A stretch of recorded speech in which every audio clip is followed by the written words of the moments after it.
Hey everybody, it's your girl Kiki. Hey, I am continuing this live because yesterday it was some technical difficulties that was happening in the midst of the upload. So I scratched that and just said, let's start off with this today and continue.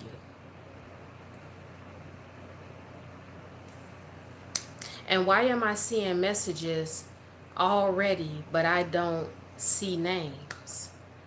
I don't even know who just sent me a message. But let me know if you guys can see me clearly. Wee Hours Podcast, hi. How are you? No, hey. ¿Cómo te sientes? ¿Dónde estabas ayer? I'm talking to you, no. ¿Dónde estabas ayer? God's grace, hey, how are you? How are you? As you guys can see, I have my head wrapped up today. I did not feel like fumbling with my hair. Okay? Yours truly, hey, my fellow Chicagoan. No, you're responding to me, no. You see, I'm speaking to you in Spanish. Yes, I'm okay, no. Godson, hey, how are you? How are you? And of course, guys, yesterday when we were on live, I told you that my brows and my dimple did a guest appearance. They're here again this evening. So let's get into it. I'm good, God's grace. No complaints. No complaints on my end. I'm well. I am well. I'm happy you guys are tuning in. We are going to continue the conversation because a lot of you all gave a lot of input from the live I did yesterday. But I was kind of agitated, not by you all, but I was just agitated by the fact I was really, really busy yesterday. And I don't really like to talk on lives while it's dark. If I'm in my car and it's dark, I really don't like talking and giving information while it's dark. I want you all to be able to see me. So I was agitated by that, and there was some other things that was going on. So I'm just like, while it was uploading. So I'm like, whatever. I'll continue the conversation today, and I told you guys I was going to go live about it again yesterday, but I did upload the actual video message. You all already know what I'm going to announce and say. I told you all that what I've been doing is when I make a video message, when I go live, usually I will also make a video message because a lot of people do not like to watch my lives. I'm not going to say they don't like it. Nobody has ever told me that, but I'm just assuming because my lives are extended and they are long, a lot of people don't want to go back to the playback. And they don't want to sit for 1, 2, 3 hours or more and listen to an entire live. So I will do a 15, 20, 25 minute video message for people to go to that. So that is what I've been doing. And a lot of videos, I am updating the topics because a lot of you all have been requesting that I update topics, or I am now giving more information and details of certain topics that I talk about. And I do part twos to certain topics because a lot of people miss my lives. A lot of people don't have the opportunity to join in on the lives. They don't have the time to look at the video message. So I do an update or a part two. So Krista, hi. Danny Adams, hey. So guys, listen. Last night we were having a discussion, and I was basically telling you all about how there are seasons in my life where there are people who feel licensed or entitled to come to me about my single life. And they make suggestions and they will offer to introduce me to someone that they know. Um, and tell me that I need to be dating, or that it's past the time of me being out here dating. And so I want to again today, whole new day, just to encourage all of the single men and women, because I know I am not alone in this walk of celibacy. Deborah, hey, Shalom. I know that I am not alone in my walk of, like I said, celibacy, and I know I am not alone in this walk as far as people feeling justified to come and try to tell me what they feel I should be doing as a single woman. And single men and women, a lot of you all will find this. It is very invasive. It's an invasion of privacy. It's very ignorant. It's rude and disrespectful how people will try to project who they are on you as a single man or woman. You have got to be a very, very BK, hey, Marilyn, hey, you have got to be a very secure single man or woman. You have got to be secure in your singleness, because like I told you all last night, if you are not secure and single in this walk, outside people who has a strong opinion about you being celibate, about you being abstinent, about you being a virgin, if you a virgin, or you not dating, they will shake you up, shame you, guilt you, and put a rush and a time frame on you as far as you dating and you getting out here dating or having a companion. I want to let the singles know that if you are weaker, this is not an insult to you, really, so don't take it that way. But if you are a single man or woman and you have been single for a large amount of time, I'm not talking about someone who has been single for 5 or 6 months. I am not talking about someone who has been single for 1 or 2 years. I'm not really going to talk about anyone that has been single for 5 years. No offense. Please don't take it that way. No offense. But I just want to let you all know, if you have been single past 8 or 10 years, you look at life, the world, marriage, relationships, and companionship completely different from someone that is new to the singleness walk. If you have not had sex, physical touch, okay, this is real. This is a real conversation. So if your children are around, you need to dismiss them. Tell your kids, I know the kids are out of school, tell your little munchkins it's time to go night-night. Go turn on Paw Patrol. Go turn on Sesame Street. Okay? Go get them a snack. The kids now in 2023, they don't want peanut butter and jelly and Ritz crackers with a slice of cheese on it. Okay? They want some crab legs. So if you got some crab legs in the refrigerator, throw them in a pot, put your seasonings in, okay? And turn on Sesame Street, turn on Paw Patrol, if they even still watch that. Because a lot of these kids is watching Love and Hip Hop. They watching, what is that, Love at the Lockup? Life at the Lockup? They watching My 600-Pound Life. If your babies is watching that, go tell them to get their butt in the room, put on their little jammy jams. Y'all heat up their crab legs and they shrimp, because that's how kids eat now. Get their little Capri Sun. I think Capri Suns are still what the little kids are drinking now. Get their little Kool-Aid and tell them to get out of my life. Okay, tell them Kiki love the kids. Kids and the teens, they love me. But tell them they can't be at this live. This grown folks conversation. And I know y'all laughing, but I'm just telling y'all. I'm telling y'all the truth. But y'all, all jokes aside, if you have gone a considerable amount of time and you have not had physical touch, you have not had sex, you look at life different. You move different. You don't interact with people the same way. Can I just be honest?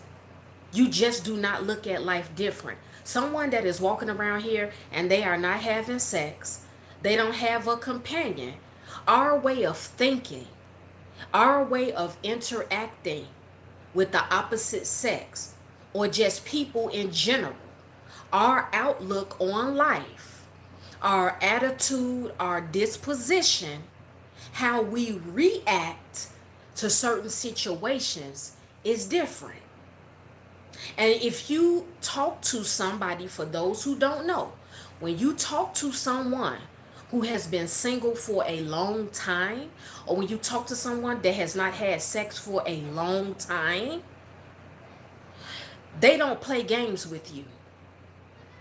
I don't care what woman you come across. I don't care what man you come across. I don't care what their race is, what their age is, what their background is. When you come across someone who has not had any drama in their life, they have not had sex in a long time, they are not dating, they don't have a companion, their attitude, it hits different. Our tolerance level is short. We don't spend a lot of time going back and forth with people. We don't spend a lot of time debating and arguing with people because we have gotten so accustomed to being single and living life on our own terms that when someone tries to interrupt or disrupt that, it's going to be a problem. I'm just going to tell you all the truth. It's going to be a problem. I don't care how much God somebody has in them. This is a fact for those who are in the dark about that and you don't know. Okay? So what I want to let you all know is several things I want to talk to you all about. And I want to continue, and I'm probably going to repeat because there are some people that are in the chat and they're new or they have never caught my live. So I'm going to be repeating some things. But I want to let you all know something. As a single man or a single woman, the reason why I have to keep reminding you all to be very confident in this position is because the world gets crazier and crazier and more corrupt by the minute and by the day. People's moral compass is out the window. People are not feeling having a moral compass. People now more so are out for themselves. They feel like, what do you have for me? Because if you want to date me, what are you coming with? People are no longer looking for love or companion and talking about marriage. Okay? They're not talking about marriage in the way it should be talked about. There are many people, they're looking at marriage as a business transaction. This is the mindset of a lot of people. Some people, even in the kingdom, think like this. People now are getting married not because they are attracted to you and love you genuinely, or because God ordained your connection to the person. People look at you as a great businessman or woman. And they feel like if I marry this man or if I marry this woman, we can make a lot of money together.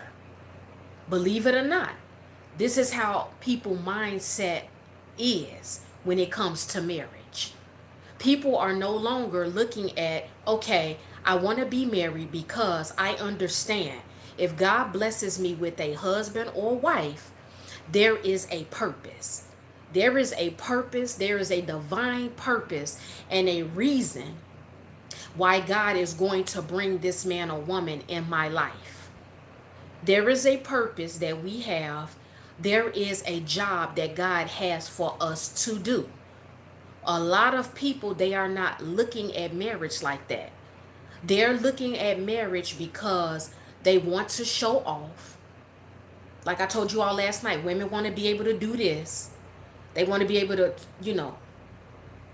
twiddle their fingers and show off their ring. They want to be able to say, my man, my man, my man. They want to be able to show off their dress. They want to be able to have photos that they can place on their Instagram and Facebook pages so they can stunt, so they can show out, and so they can send a message to their ex that probably hurt them. Men do this as well. People don't have the right motive, if you all didn't know, in 2023 for why they do a lot of things. People don't have pure agendas and motives anymore. It is always something underlying or something conniving that someone is plotting and planning for why they do certain things. And so this is why, I'm sorry, okay, Brittany, Aaliyah, you saying turn my phone up? Okay, my phone is up. Now I do have a fan going, but hopefully you guys still are able to hear me. I hope the rest of you all hear me. Caribbean Queen, hey. But what I was saying to you guys is that a lot of people now, they don't have pure motives or a pure agenda for why they are getting married now. People are getting married or they are desiring marriage for the wrong reasons. Okay? A lot of people in this life, they want to show out.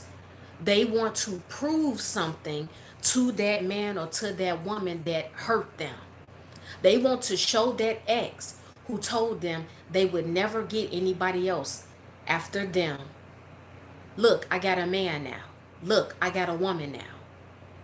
You want to show people that you are no longer single. Singles are guilty of this too. Where there are a lot of single people, they have been single for a very long time. And they want to be able to announce that they have a man or woman now. There are people who are desiring marriage because they feel out of place. I say it all the time. They feel out of place in society. They feel like I am not, or they are not, a real man or a real woman unless they have a husband or a wife. I'm just throwing these things out there before I get to the meat of this conversation, because people need to hear these things. You all need to be aware of what is going on around you, especially when it comes to certain topics I bring to the forefront. People are not talking about these things. We are comfortable talking about kingdom marriage or kingdom marriages, and it is an obsession with that with different people.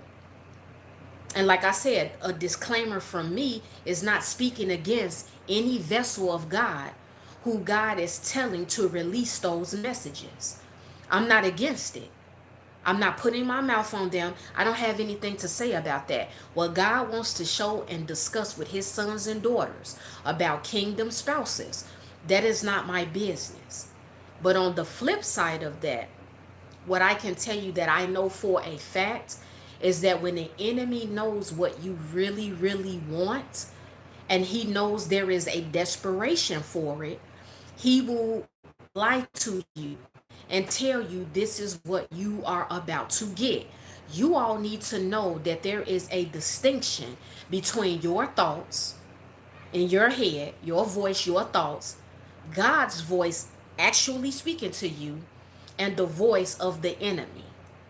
When things are coming to your mind, when things are coming to your spirit, that is not always God speaking to you. The devil is talking as well. The devil lies. The devil will lie about your future. I have told you all this before. The devil will lie to you.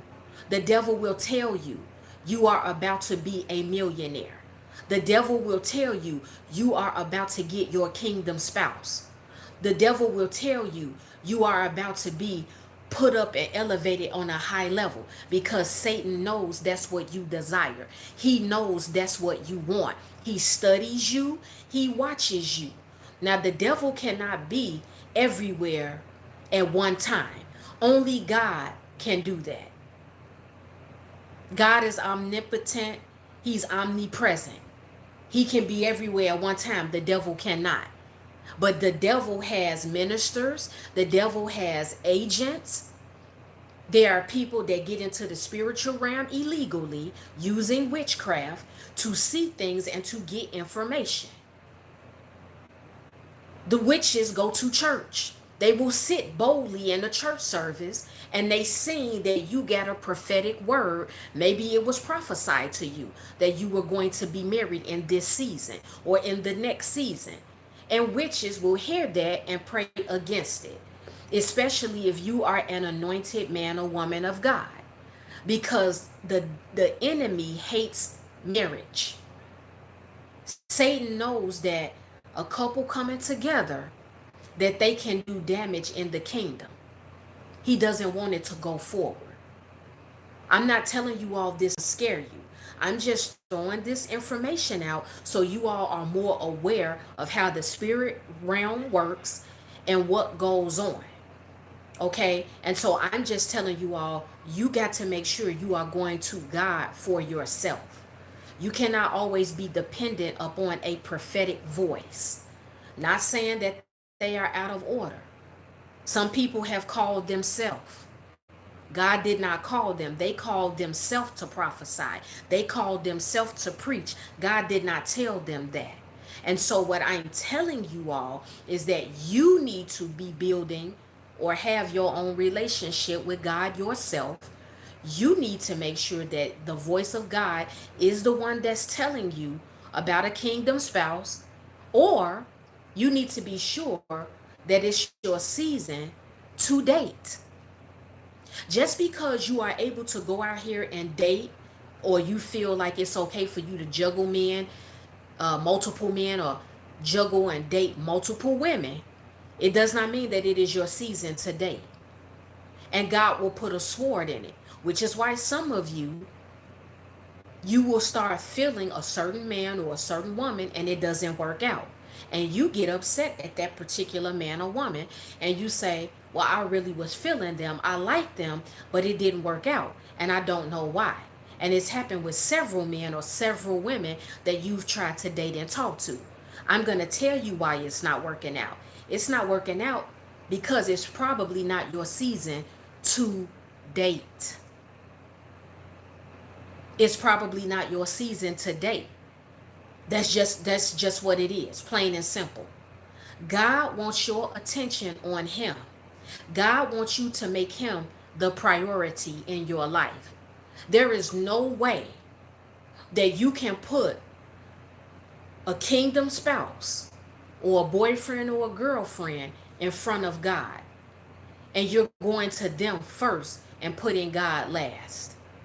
God has to be your focus. God has to be considered and in the midst of every aspect of your life. I'm saying this to all the single men and women. He has to be. Because if he is not, then you probably will be deceived as far as thinking a certain man or a woman is your kingdom spouse. And so I'm going to always tell you all that you need to be aware of this.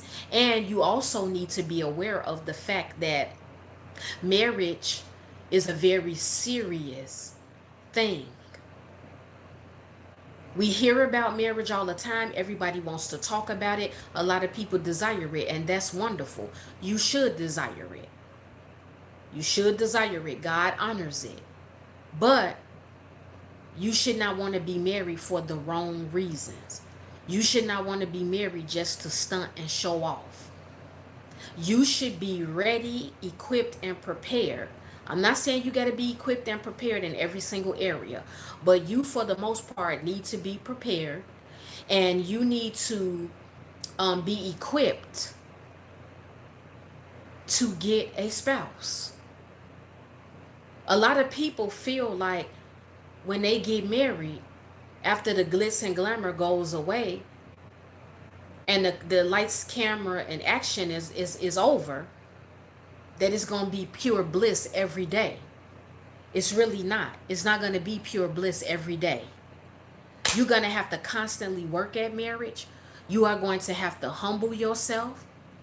You have to be respectful of your spouse. You have to be honest with your spouse. You have to know how to properly and effectively communicate with your spouse. Like I told you all yesterday, single people, this is why I say I titled this, They Have No Idea. While people are talking, because I think many people who have strong opinions about single women, more so than single men, but just single people, period, they have no idea the full big picture of your life and what you are dealing with or what you have to go through and face on a day-to-day basis. And I think a lot of married people forget where they come from. Excuse me. A lot of married people, they forget that at one point of their life, they were also single. They forget that they were by themselves, living their life on their own terms. And they begin to get puffed up and arrogant and cocky. I see it really with women. I'm going to just tell you the truth. I don't really see this with men. I see it with women, where a lot of women will get cocky, they will get arrogant, high and mighty, and they will look down on single women, when at one point they were themselves a single woman. A lot of these married women that are puffed up and haughty and aggressive and prideful, and they want to shame single women, they were once extremely promiscuous. They were sleeping around. They were being passed around by different men. They had side dudes. They were sleeping with married men. They were doing a bunch of stuff, and then a man saw the beauty in them or whatever, and they put a ring on their finger. And that's awesome. But when they get to a level where they're looking down on single women, that's what I don't respect. You will come across a lot of uppity, arrogant married women that will badmouth and speak against single women. They will talk about the flaws that they feel a single woman has. I've seen married women compare their self to single women. Oh, well, for my husband, I get up and I cook him a full meal every day. For my husband and my children, I get up and I clean the house from top to bottom every day. For my man, I'm going to do, whatever my man asks me to do. I'm not going to backtalk my man. That's why a lot of you single bees, because a lot of them address single women as the B word. That's why y'all single. This is how they talk. This is not coming from me. This is how they talk. Not all married women do this, but it's a lot of them out here, they do it. And they do it publicly. On their platform, on Facebook, on Instagram, on YouTube, they on Periscope, they everywhere. And they will look down. There are Christian women that do this as well as women in the world who are married. They will talk about and make a comparison when honestly there is no comparison to a married woman versus a single woman. So let's talk about that. I'm going to bring it to the forefront. And I don't care how anybody feels about it. You could feel some type of way, leave quietly. Unsubscribe now, because I'm not here to play with people. I have to bring this stuff to the forefront because the arrogance on both sides has to stop. Everybody needs to eat some humble pie. Everybody needs to do some cleaning up and some sweeping up around they stall up in here. Singles and married people. But right now I'm addressing the married women. They're always trying to compare what they do to what single women do. When the reality is this, when you are a married woman, you talking about how you keeping your house, you talking about how you taking care of your husband, you talking about how you cooking, how you cleaning, how your children are on point, you talking about how you don't backtalk your husband, you talking about how you treat your husband like a king. Listen, sis, that's what you're supposed to do. You're a freaking wife. Why are you comparing yourself to a single woman? A single woman don't have to get up and cook every day. It ain't no man in her house. A single woman, if a single woman wants to buy takeout food every single day, that's what a single woman or a single man can do. That's their business. See, I don't understand it. I don't play games like this with people. And I'm telling you, single people, you have to start putting your foot down. Stop letting people in the world, or these married people who are supposed to be focusing on their spouses, come and try to shame you for the position you're in. When you're married, you're supposed to cook every day for your household. Why is your husband coming home and he don't have a hot plate of food, or food in the oven, or food in the microwave waiting for him? Your house not supposed to be dirty. You got a bunch of kids running around.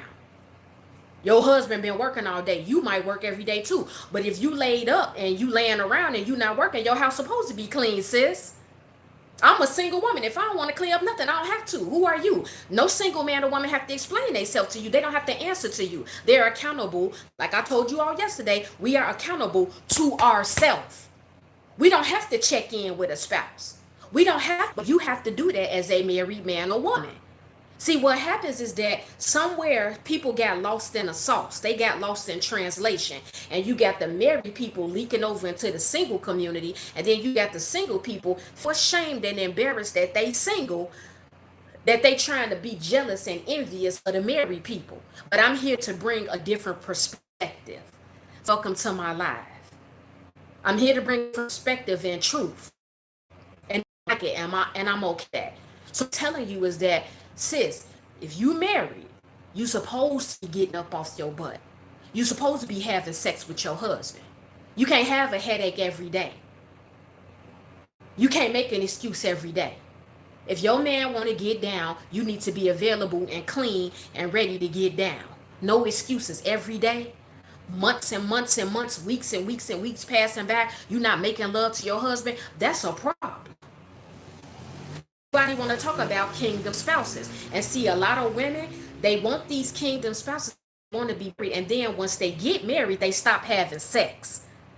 Single people do this all the time. They screw like rabbits, and then once the ring come and the marriage come, you'll hear married men. I've heard married men complain about it. Well, after I married her, she just stopped having sex with me. Make it make sense. That don't even make sense. Why are you not having sex with your husband?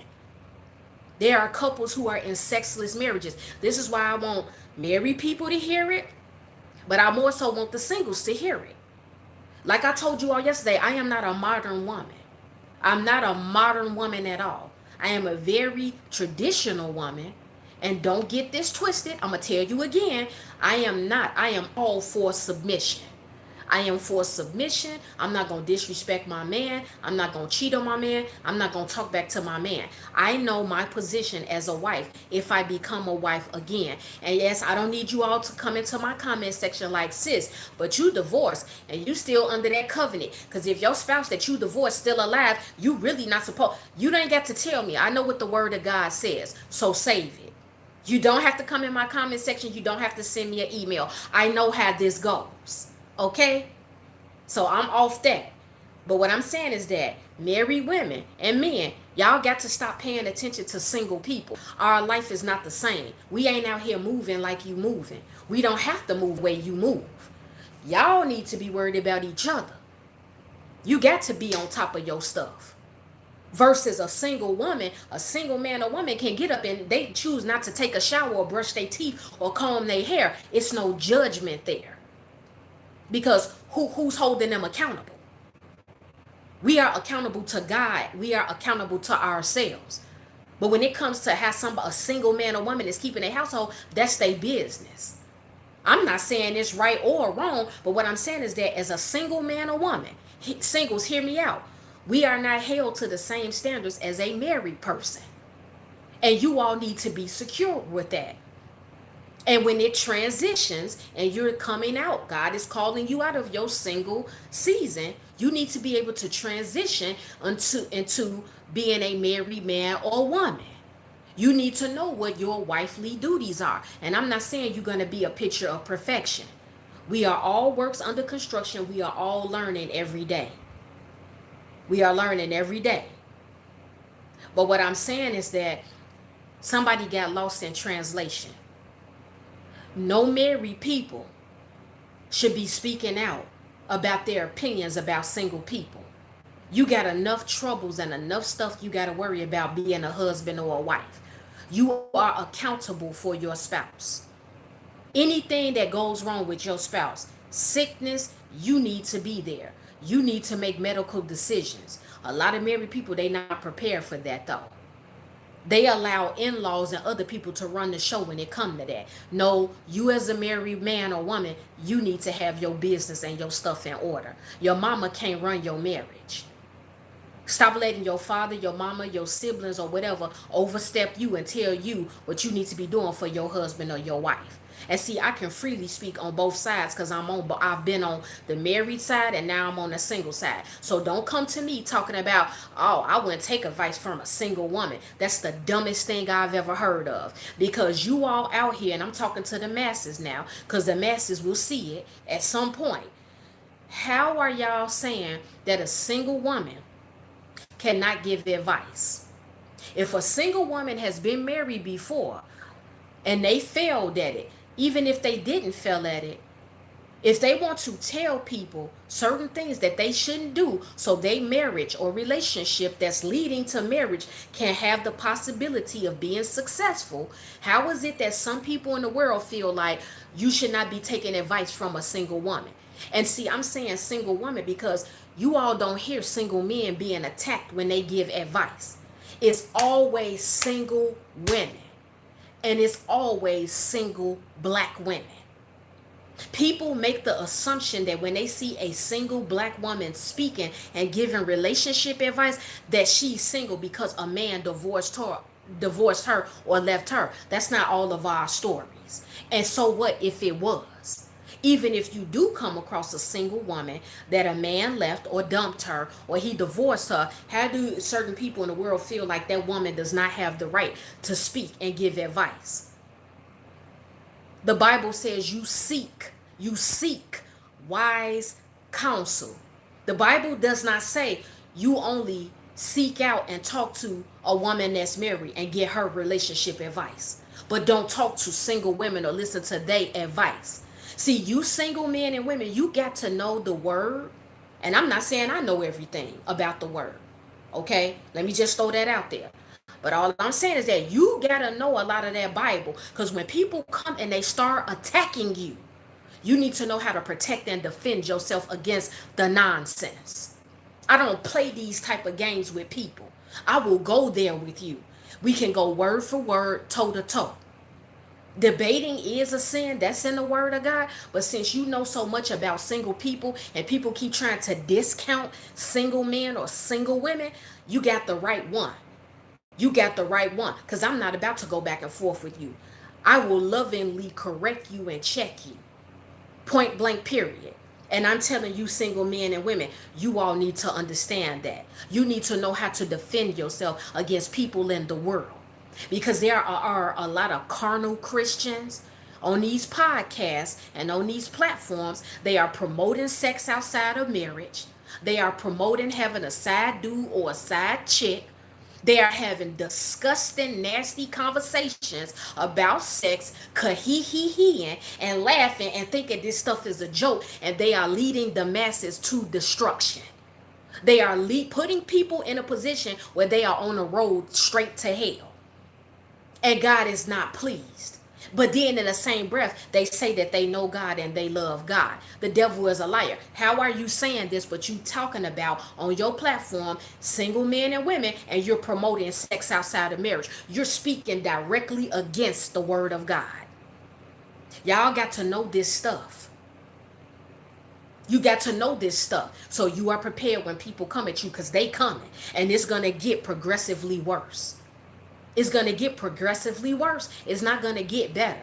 It's going to get, when you are standing for something in this world and when you are under the umbrella of God, you are going to see an increase of anger and a manifestation of demonic spirits in people when you stand for something. And all of y'all are not ready. You are not prepared. This is one of the topics. Married people have to stop speaking against the single community because, see, they get upset about the fact that they are held accountable by a spouse. As a married man or woman, you're not supposed to be out here dressing, walking, and talking any way that you want. You have to have a level of respect. This goes for husbands and it goes for wives. Point blank period, celebrity status or not. And single people, stop envying. If you're guilty of envying married people, you need to stop envying them. Because a lot of you all might feel like, okay, I'm ready to be married, I'm ready to be in a relationship, but you are not prepared for the work you have to put in and the level of accountability and responsibility that comes with being a husband or a wife. Some of you all right now, if you were married, you could get married tomorrow. Okay? And your husband, ladies, comes and says something to you that you don't like. A lot of you all are still in that stage where you're argumentative, where you will cuss that man out for saying something to you. If he has a complaint about you, like I told you all last night on that live, if he has a complaint about you about the finances or about money, if he says something about that, you'll get mad and be like, but this is my money. You cannot have that attitude in marriage. Whatever is your husband's is yours. Whatever is yours belongs to your husband. It's not I, me. It's us, we, team. This has to be your mindset now as a single man or woman. You have to come out. You're going to be forced to come out your comfort zone when you get married. You can no longer just think about yourself. Now you have to consider your husband or your wife. Are a lot of you all ready for that? Are you ready for that? A lot of you all, you want the kingdom spouse. We talking about that. That's a large topic now all over the internet. But a lot of people, they are not ready for it. They are not ready for the real battles and fights that come and the challenges that come with being married. You can't kick it with your friends the way that you used to when you were single once you get married. You can't. You can't kick it with your friends like that. If you are a single man or woman right now, and every weekend you go out with your boys or you go out with your girls or they come into your house or you on the phone with them all night, you can't do that once you get married. I hope you all understand this. This goes back to the topic of you having a level of respect. You have to have a level of respect for your spouse. And so if you know that you are not ready to let that part of your life go, why are you talking about a king marriage? Real talk. Why are you even talking about that? If you know you are not domesticated and you know getting up, cleaning up, you don't like cooking, you don't like getting out the bed. Let's just say, ladies, this go for men and women. I'm talking to the singles. Let's just say you married and your husband want to have sex with you and he waking you up at 3:30 in the morning. You may have to be to work at 6 o'clock. And he wants you right then and there. Ladies, are y'all going to get an attitude and be, I got to get up, leave me alone? Okay, is that going to be your attitude? And this is what some married couples deal with. Men, the same thing goes for you. Your wife wants you right then and there. Are you going to tell her, leave you alone, don't touch you, get off of you? Rejection from a spouse. Do you all know how that feels? Anybody that's up here in this chat that has been married before and you get rejected from your partner, your lifetime partner, your spouse, even if it is sexually, you don't know how that feels. Are y'all ready for this? I'm not talking about one day you have a headache. I'm not saying you sick and you can't say no. I'm not talking about that. I'm talking about the fact that there are some people, it is a consistent pattern of them telling their spouse no. There are a lot of other factors that play into that. I'm not going to touch on all of that. But what I'm saying is that, are you ready to have that go on after marriage? Are you ready to be taken off guard because your husband or your wife wants to have sex with you? Even though you may not feel like it at the moment, but you love them. You love them. You know about compromising. It's a lot of compromising in marriage. When you are single, again, you don't have to worry about this stuff. I'm not talking about single people that are having sex outside of marriage. I'm talking about single men and women that are abstinent, that are celibate. You desire marriage, you're looking forward to that, but are you ready for that? And this is why I say married people have to stop speaking on single people. They have no idea. They have no idea. It is a lot of responsibility that comes with marriage. But there is a lot of responsibility that comes with being single as well. Being a single man or woman, there is a way that we are supposed to be living our life. I can come from an angle of people that are single in the world, just like I come from the angle of single men and women that are saved.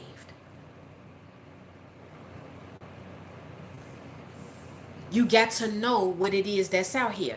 But I'm telling all the single men and women tonight on this live, stop allowing these married people or these worldly carnal single men and women to try to guilt you into the position you're in as far as being a single man or woman. You don't allow anybody to make you feel guilty, weird, abnormal, or out of place because you're choosing not to date. You don't allow it. It takes a confident man or woman to stay by themselves, honor God, honor and respect their body, and get their lives in order by themselves. There are some people out here, they have never been single in their life. Did you all know that? Did you all know there are certain women out here, or there are certain men out here, all their life, ever since they've been able to date and have sex, their entire life, they always have kept a man or a woman. They have never been without a man or woman. I would love to ask those types of people, do you even know who you are outside of a relationship? Who are you? Do you know everything that's in you? You've never been without a boyfriend. You've never been without a girlfriend. You've always had a man. And I know some of you all know people out here like that. Sisters, you know a woman out here, she keep a man. She always got a man. So I'm saying that, the point of me saying that is that they have no idea. You are at a high level when you can be confident being a single man or woman. Because there are some people, they are weaker. They are not strong enough to stay by themselves. And this is why a lot of people, they are always with a man or a woman. They keep a man or a woman. They keep a man or a woman. They cannot handle being by themselves at all. And so you being a single man or woman, it bothers some people to see that you are okay being by yourself. You are okay without having a man on your arm, ladies. You are okay without having a woman on your arm, fellas. You are okay with the fact nobody has taken claim to you and you have not taken claim to anybody. But outside people who watch you, because single people are watched, it could be by parents, it could be by grandparents, it could be by siblings, it could be by friends, people of the cloth. It is always outsiders watching, and they monitor the lives of single men and women. Some people are fascinated and astonished at how strong you can be in your singleness.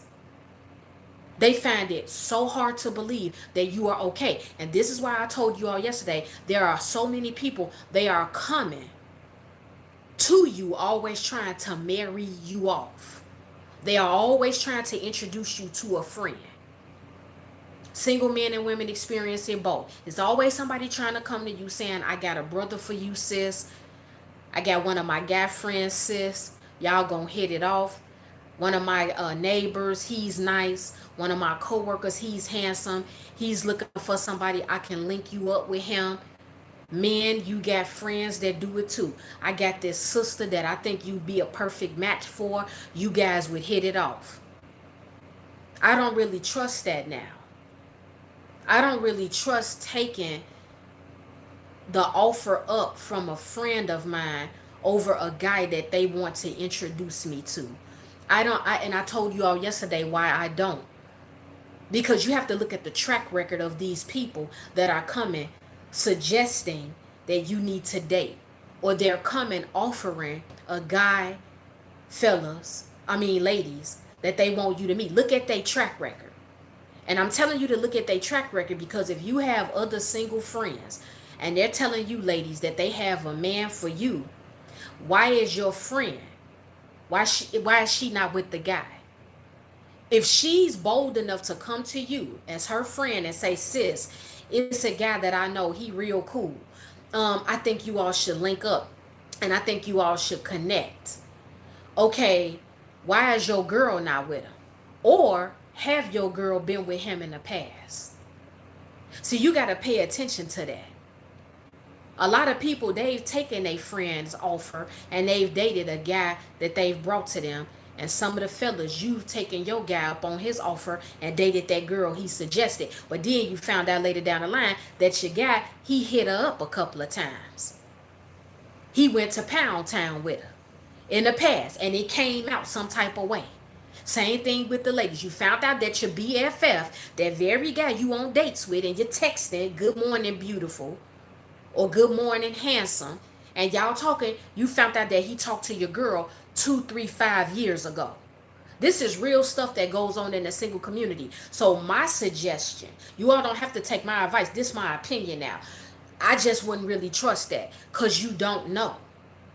Because if that guy is so great, why is your girl not dating him? Why is your girl not with him if she's single? Look at your girl track record. Some of them, they're serial daters. They date multiple people and they still not married. That's why I told you all these people that's, okay, I'm going to date around, I'm going to date multiple people, I'm going to talk to multiple people. Where is their husband at? Where is their wife?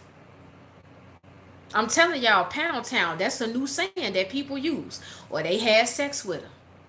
I gotta keep up with the times, y'all. I gotta keep it relevant. Cause this is how people talk. You ain't never supposed to be in the dark. You supposed to be up with the times. You gotta know how to camouflage and you gotta know how to keep up with the times of what's going on. Cause it's gonna be all type of people that tune in to you. You're not gonna be in just one lane talking to one type of people, one group of people. All types of people follow me. So I'm just telling y'all the truth. Pound Town, you had sex, you screwed. Y'all know all the little nicknames for intimacy, sexual intimacy, y'all know. And so what I'm telling you all is that look at their track record. Look at their track record. They keep trying to marry you off. They keep trying to hook you up with all these different people. But why are they not with the person? Pay attention to that. That's the only point that I'm making with that. And so I'm letting you all know, as single men and women, you have the right to give people advice because at some point in your life you were married or you had a relationship that failed. It did not work out. And whatever you learned from that relationship, if you have friends, if you have family members, if you have people that are coming to you and you see that they are on a road or on a train wreck waiting to happen because they're dating the wrong man or woman, you very well can go to them and give them advice. I'm telling you all, stop being scared to go to your friend if she's dating a bozo or a crummy man, and vice versa. Men, you need to do it too. If it's one of your guy friends that's dating a woman that's no good, you need to tell your homeboy what you see. It's not you hating. It's not you trying to block them. Some of them say they say the C word and say you blocking them. Y'all know what I'm saying? I'm not gonna say that on YouTube because that's just going too far. But I'm just telling you all, you can go and give advice. I don't play these games with people talking about, I wouldn't take advice from a single woman. Baby, you ain't got to take my advice. Go to the channel that serves you. You ain't got to take none of my advice. I could care less. But you're not going to tell me that the information that I'm giving is wrong. I'm not leading people down a path of destruction. There are people out here, I've had people recently say that abstinence or celibacy is stupid. Now, what's stupid is that you having sex with a bunch of different people and you not married. You a walking STD walking around. And you sitting up here trying to tell somebody that it's stupid that they celibate. I think, what are the stats now? Somebody correct me if I'm wrong. What's the stats? Let me see. I don't even know what the stats is. But let me see. Can one of you all tell me what the stats is for AIDS and HIV? The stats used to be 1 in 3 or 1 in every 5 people, someone within that 5 has HIV or AIDS. Can somebody real quick look that up? Because see, I got my tablet right here and it's going to take a while to upload. Okay? But you guys got to pay attention to that. If the stats, let's just ride off. I'm going to just say a stat right now. I could be wrong. Because like I said, I ain't seen it in a while. But it used to be 1 in every, 1 in 3 people or 1 in 5 people. Somebody has HIV or AIDS or a STD. Do you all know how major that is? So that basically means, let me give you all an illustration over the internet for those who are in the dark and you don't understand. If it's 5 of you right now, I'm not even including myself. I'm going to just say if I handpick 5 of you right now, okay, one of you all out that 5, they're basically saying, according to statistics, that one of you all has AIDS or HIV. Do you all know how scary that is? Do you all know how scary that is? It used to be 1 in 3. So if you pick 3 people right now, 1 person out of the 3 has a STD, HIV, or AIDS. And people have still not woken up and seen the benefits of being abstinent, celibate, or keeping their virginity until marriage. Then you got the smart Alex that want to come in the chat. They want to leave comments. They want to send me an email. Well, sis, you could be married and get an STD. Yeah, okay, but we not talking about that though. We talking about single people. Yeah, you could get an STD and you married. Because if you got a promiscuous husband or a cheating husband or a cheating wife, yes, that could happen. But I'm talking about the single people. That's serious. And I'm telling you all that because that should keep you in check. You should literally, when you walk out your house every day, if you feeling frisky, or you go to that party with your boys or with your girls, or you go to the club or you go out of town, because there's people, they take these flights, they go out of town and they do it to go have sex with people. They act completely different when they in a different city or state, completely different when they out the country than they do when they in the States at the crib. They become a totally different person. They manifest it to somebody else. People do this all the time. And so what I'm saying is that when you leaving out your house, you going to the club and you see a group of 5 brothers. One of them in that group of 5 got AIDS or STD. But if you're not thinking like that, how do you know when one of them approach you and you want to have that one night stand with them, or you want to go back to that crib with them and have sex, or you talking to them, you really don't know what you getting. Now you gambling with your life, you gambling with your penis, you're gambling with your vagina, you gambling with your time. This is how you got to think. But people are not thinking about that. They not putting this in the airwaves. They are not promoting this stuff. They are not talking about this. But everybody, well, like I said, they want to hee and laugh and promote having sex. And they want to shame the people who are not having sex. But baby, I'm not going to play with you. You ain't going to be able to shame me about the fact that I have not had sex in over 10 years. I'm not even about to play with you. Say what you want about the single people. Say what you want about the abstinent people. Say what you want about the virgins. Say what you want about the people that are celibate.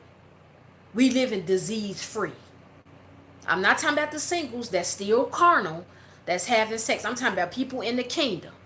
We don't have drama. Our windows not getting busted out. Our tires are not getting slashed. We not waking up with numbers and text messages from men or women. You know, men for the ladies. Or I'm sorry, women are texting your phone, ladies, because you started dating a guy. This is why you gotta pray and say, Father, is it my season to date? You ain't gotta be married to them. In the courting process, you better take your time and get to know and stop trying to jump into being having a kingdom spouse. Because there have been innocent, single, celibate men and women that go out here, they jump the gun, they not praying, and they start dating a guy. And that guy, they go on a date, and he posts a picture on his Facebook or Instagram, or put up a clip on his YouTube channel, and come to find out he dating another girl that he having sex with, or the baby mama get wind of it, or the ex-wife get wind of it, and then you only know they was living with the baby mama whole time. They still linking up with the ex-girlfriend or the ex-wife whole time. He doze off and fall asleep. The ex-wife, the baby mama, the ex-girlfriend get his cell phone, and then you getting text messages from her unhinged behind. So now you done opened up a door of drama. You didn't ask for this. All these different women calling you, all these different women texting you. This is why you better stop being ashamed if this fits you and you are a single man or woman. Stop letting these people in the world, or these married people with marriages that are in shambles, come and try to school you and shame you for being single and taking your stance on not having sex outside of marriage. I done had people come and say, Kiki, what's the benefits of you not having sex? I mean, you depriving yourself. You a human being that need physical touch. You need affection. That's true. As a human being, we desire sex. We desire and need physical touch. But tell me what's the benefits of me having sex with a man that's not my husband. He have not even taken claim to me. He don't even want to be exclusive with me. Tell me what benefits am I getting outside of maybe, and I'm saying maybe, busting a nut. That's if you get one. Real talk, that's if you get one. So then your whole body then been wasted. The whole activity for 15, 20, 30 minutes has been wasted. And this go for men too. So let's talk about it. People got to put this stuff out here. You got to put this stuff out here because people are in the dark. The world is ignorant. The world irritates me. Seriously, with they shenanigans. I'm prepared for them. You come up here if you want to and get some of this truth. Come get some of it. I invite you. Because you're not going to challenge me. We going to go toe to toe. Stop. Don't ask me no stupid question about, well, what's the benefits of you not having sex? Baby, tell me what are the benefits outside of you nutting? What other benefits are you getting with somebody that probably don't even want to make you their woman? Me and you go through it too. That woman, she like your body. She like your sex. She like how you look. She like how you whine and dine her, but she don't want you to be her man. She don't want to take claim to you because she got 3 or 4 other potential men that want her. This is the games that people play now. They playing with people's bodies. They playing with people's time. They playing with people's life. I wouldn't even suggest that you date if you still in love with your ex-wife, your ex-husband, your ex-boyfriend, or your ex-girlfriend. This stuff needs to be brought to the forefront. And this is why people jump the gun with their kingdom spouse, and then when they get married, they find out 6 months down the line that their husband or their wife is still in contact with the ex-husband, the ex-wife, the ex-boyfriend, the ex-girlfriend, the baby mama, or the baby daddy. You better know exactly who you're dating. People are entering marriages under the spirit of deception. Why are you still communicating with your ex-boyfriend or your ex-girlfriend from high school knowing doggone well that you got a wife laying next to you, knowing doggone well that you got a husband laying next to you? Why are you still allowing your baby father or your baby mother to text you outside of conversation about your son or your daughter or your sons and daughters? Why are you having personal private conversations? You're going into these relationships deceiving, people. And you think God is not going to hold you accountable? No, thank you. You can make all the jokes you want about me being a single celibate woman. I am a disease-free single woman. I am a drama-free single woman. There ain't no man hitting me up, arguing me down about this dude over here and this dude over there. I can comfortably go wherever I want in Chicago, Illinois. I could travel and go anywhere I want, and I ain't got to duck and dodge and cover my face at a certain restaurant. Any man, literally, can come to me right now. I'm just saying this. Okay? If I chose to date right now, that man don't have to be worried about men popping up where I lay my head at. Some of y'all done had this stuff go on in your life where you start dating a girl or you start dating a guy, in the middle of y'all chilling, somebody banging on their door. They coming in the house through their window. They done push the air unit out the window. Seriously. And it's the baby mama. It's the baby daddy. They standing outside their apartment. They standing outside their house. You like, wait, whoa, bro. Whoa. This is why I say, y'all better be in the face of God. Because the world not on this live sensationalizing stuff to God have graced me. Y'all the truth. I see things in layers. I keep telling you all that. I'm not going to go deeper into certain gifts that I'm not getting deep in that, but I see things in layers. This is why my lives are extended. This is why my video messages are extended. I ain't never going to be on nobody panel or on their show and be able to talk for 1 or 2 minutes. Because that's just not how stuff come to me. It come to me in layers. A lot of information is being downloaded. And I have to learn. God is still showing me how to have a balance. Speak this out. Don't say that. Be quiet. Change the top. You know what I'm saying? And so what I'm saying to you all is this is the drama that people have going on in their life. Y'all just dating anybody. These people still in love with their ex. You have no idea that they still in love with their ex-spouse. And so you wasting your whole time and your whole life going on a date down. Y'all scared to go to certain restaurants because your baby daddy's sister work at Chili's. Your baby daddy cousin work at Applebee's.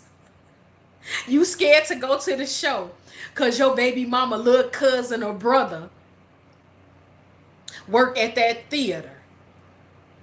But somebody like me, I could comfortably go wherever. And I ain't got to cover my face.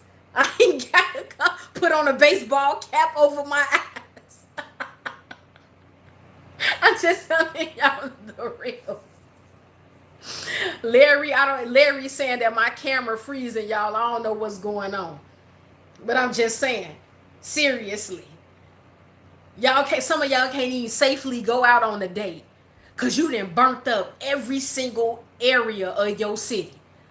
Some of y'all done burnt up every area of Miami, Florida. Some of y'all done burnt up every area of Las Vegas. Some of y'all done burnt up every area of Indiana.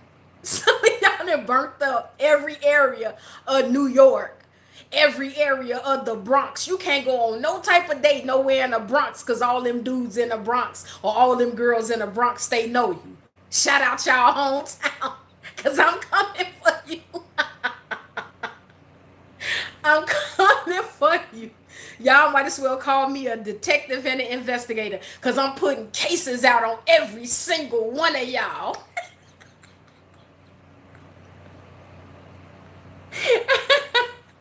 I'm being silly, but because y'all know I got to crack my jokes. But every area, seriously. I'm cracking these jokes, but I'm telling y'all, I gotta go Denzel Washington on y'all. I'm putting out cases on every single one of y'all, minus the cuss words. It's some people, they cannot comfortably go on a date because they ducking and dodging. But don't it feel good for those of you who you can freely date whoever you want? freely. Ladies, doesn't it feel good that you can date any guy you want and you don't have to worry about a crazy ex-husband or a crazy baby daddy or a crazy ex-boyfriend? Fellas, don't it feel good for those of you who really live your life? You are very particular about who you give access to your life. And you can comfortably take a young lady out and you don't have to be afraid. If you all work up to the status where you feel comfortable allowing somebody to come to your home, you don't have to worry about another chick popping up, banging on the door, standing outside your apartment building or standing outside your house screaming and hollering and yelling and blowing up your phone and calling you because you posted a picture on Facebook and one of her mutual friends tricked off on you and said you dating so-and-so. I don't want none of that drama in my life. And so I'm saying all of these things to give people a better understanding of the lives of single people. You all have no idea why a lot of people are single. You don't know what certain single men and women have been faced with. And no, I ain't saying I had this type of drama. Certain men with that drama have tried to come and talk to me, and I didn't have to be like, no, bro, stay where you at. You got baby mama drama. You got ex-wife drama. I'm not attaching myself to none of that. Yes, extend grace, extend mercy. I told you all that in a lot of videos about this topic. You extend grace, you extend mercy. You don't shame nobody for their past. I talk about that. When these men be saying don't date single moms, don't date women with kids, don't nobody have to apologize to you for living their life. Life have happened to every last one of us. I'm not talking about that. But I'm saying you better enjoy your single life because it changes once you go into marriage. I'm telling you the truth. You all are online going to dating apps. Do you all know how many unhinged people are on these dating apps? The crazy stories that I have heard and the experiences of people be getting catfished. I'm not talking about the show. I'm talking about people in real life that have put themselves on Black People Meet, Christian Mingle. What's the other dating apps? What's this is Black People Meet, Christian Mingle, Tinder. I ain't never in my life been on no dating app. But again, I'm not in the dark about this stuff. So all I'm saying is that why are some of y'all surprised when you on these dating apps and then you want to meet up with the person, they don't look like none of the photos they showed you?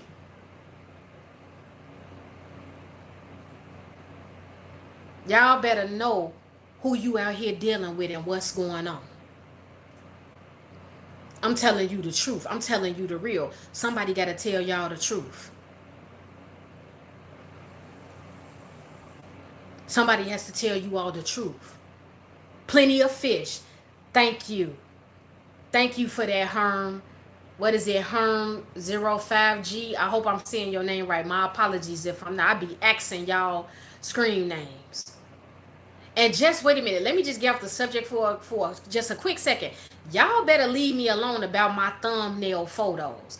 Leave my great value brand thumbnail photos alone. People be emailing me now talking about I can help you with your thumbnail photo. I don't need you to help me with my thumbnail photo. All that glitz and glamour and trying to do, I don't be having time for that. You gonna take whatever photo I give you. Y'all better leave my photo alone. Okay? Seriously. So I'm just telling y'all, you need to be secure and happy in your singleness because your life is going to change drastically when you get married. And I don't think a lot of you up for that. I'm going to just tell y'all in love that I really don't feel like a lot of you all are ready for that. You may think you ready, you may feel you ready, because a lot of people feel like when they've been single for a long time, that automatically puts them in a reward category to get marriage now because you've been waiting for 10, 15, 20 plus years. And maybe that is a reward that God want to give some of us or some of you or whatever God is going to do with that. See, I'm not speaking against this stuff. I'm just telling you all, you got to look at things from both sides. of the pendulum. You got to look at things from both sides. A lot of people feel and think that they are ready for marriage simply because they have been waiting for it for a long time. That does not mean you're ready for it.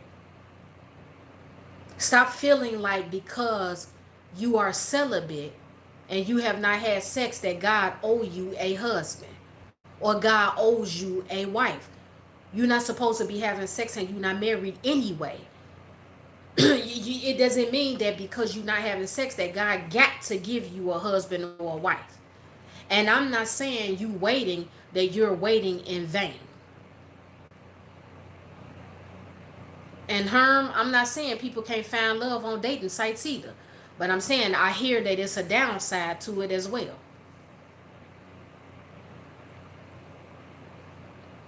You know what I'm saying? You guys gotta be patient. Take your time getting to know people. Take your time. And sometimes God will put a rush on it. I don't think it's abnormal if a Christian man and woman met each other and they hit it off and 6 or 8 months later they get married. I don't. Because if God is in that, then so be it. All I'm saying is that, K Smooth, thank you so much. All I'm saying is that be ready for that. Have the right spirit, have the right agenda, have the right motive. That's all I've ever said. That's all I'm saying to you all. I want the single people. If you are weaker and you feel like it's pointless with you being single, if you feel like there is no benefit to you being single, and you are at a place where you feel like you need to hurry up and get married because you are afraid, you're seeing your friends get married, you're seeing people on TV get married, you're hearing a lot of conversations about the kingdom spouse. I know that you probably feel like, okay, I'm missing out on something, but you will never miss out on anything that God truly has for you. And you got to be secure in that. You got to be confident in that. You got to be ready for that. You got to know, you know what, God, if you really want me to be a wife, if you really want me to be a husband, I know whatever you have for me, God, you're going to give it to me. You don't have to get out of character to get anything that God has for you. You don't have to lie to get anything God has for you. You don't have to manipulate anybody to get what God truly has for you. You don't have to do witchcraft to get the man or woman that God really has for you. Do you understand? You don't have to do witchcraft. You don't have to use a love spell to get the man or woman that God truly has for you. Where do some people in the world get off doing these witchcrafts, these love spells? It's demonic and it's not of God. So that means you ain't about nothing then if you using witchcraft to make a man or woman fall in love with you. You're trash. Point blank period. Call me what you want. Think what you want, say what you want, unsubscribe. But if you gotta really sit back and take somebody's photo, build an altar, light candles, chant over their photo, write their name down, concentrate on that man or concentrate on that woman to make them fall in love with you. Get sage, crystals, take some of their hair, and whatever else you doing behind the scenes in the comfort of your home to make that man or woman, Prince, I love you too, fall in love with you. This is not of God. If you all that, and if you secure with the man or woman you are, you don't have to do no witchcraft. You don't got to manipulate. You don't have to lie. You don't have to play no tricks. You come in the door freestanding, being who you are with all your perfections, all your imperfections, and you live with reality in real time.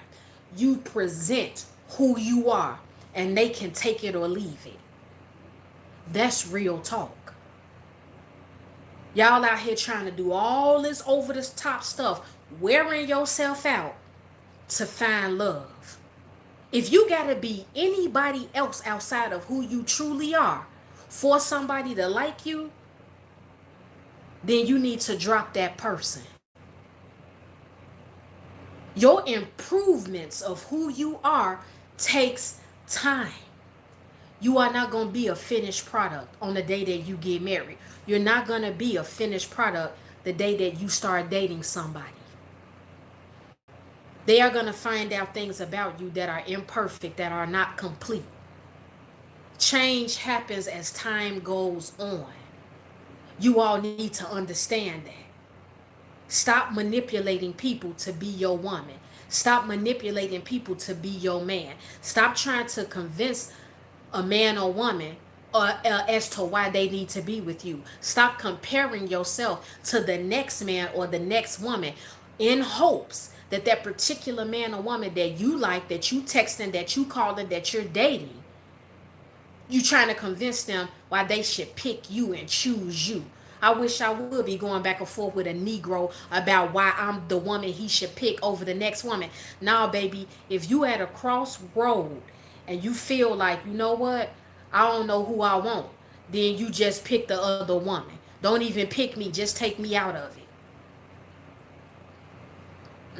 I'm telling y'all the truth. Because people are doing this now. People are doing this now. People are trying to shame you and guilt you, going back to the conversation I had with you all months ago about not being high value and top tier. How you figure that? How you figure you top tier and high value? What you consider top tier and high value, that may not be what I consider top tier or high value. Point blank period. You might have a look. You might look a certain way. You might make the money. You might have the cars, the houses, the clothes, the education. But then you a manipulator. You a liar. You are a whore. So how are you top tier? You're not trustworthy. You stray too much. You not a fighter. In marriage, you got to be a fighter. You can't just give up on somebody because y'all bump heads on Monday. And you be like, oh, I want a divorce. You downtown with your attorney talking about you want to file for a legal separation or a divorce. Because y'all got into it about something dumb. People are not loyal now. People do not want to fight. I had to learn a lot of this over the course of my life. I had to learn. I can't be so quick to get mad because a human is being a human. Because I am a human. We have all made mistakes. Now, your past is your past. But now, the man or woman that you are today, you need to be a better man or a better woman than what you were in the past. And so what I'm saying is that you really need to understand, and you really need to know who you out here dealing with. Because some of you all, you don't know who you out here dealing with. Y'all just taking anybody. You're not praying about them. You're not taking your time to get to know them enough.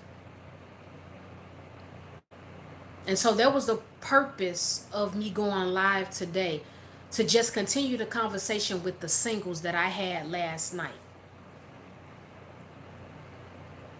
To encourage you all, to inspire you all, to get you all to a level where you slowly stop doing things that the world does as far as dating or even considering a particular man or woman. You cannot do things the way that the world does. The worldly men, they really don't want to date you ladies. They don't want to really date us. I'm not saying that's every man. But it's some Christian men that feel like that too. They really don't want to date us. They don't feel we're worthy. I ain't saying we sitting around crying about it, but y'all get to keep up with what's going on in the world. People are more cold-hearted now. People are lovers of themselves. The Bible warns us about this. The Bible talks about it. We seeing it play out right before our eyes. Men do not feel women are worthy to take on a date. Worldly men, for a lot of them, a date is they invite you to their house. They wait for you to invite them to your house, ladies. They light up a blunt. Y'all smoke. They ask if you drink. They come with the alcohol. Or y'all make that trip to the liquor store. Y'all grab y'all some chicken wings or whatever. Y'all smoke. Y'all drink. Y'all eat. Some of them, they won't even buy you nothing to eat. They just gonna flat out be like, you drink, you smoke? Alright, mama, okay. And that's a date to them. And then they ready to smash. This is how the world is doing it. They feel it's lame and it's corny. They don't want to have no conversation with you. They don't care about your childhood. They don't care about no trauma you had. They don't care nothing about if you got kids or none of that. Some do, some don't. But people don't want to take time to get to know you in this life that we live in now. Everybody want a microwave relationship. They want something quick. They don't want to put the time in. They don't want to put the work in. They don't want to ask questions. They don't want to pray. They don't want to go talk to your pastor. If you got one. They don't want to do this. Honestly, they don't want to do this. I'm telling y'all. This is how the world is. If you a Christian man or woman, you shouldn't even be conducting yourself like that. If you up here on my chat right now and you say you a Christian man or a Christian woman, I'm going to just address the men for a second. You should not have a problem courting a woman properly. You should not be telling a woman, well, we need to go Dutch. We need to go 50-50. And y'all coming out talking about some, well, she might not even like me. Hey, bro, you need to get that established before you even ask that woman out.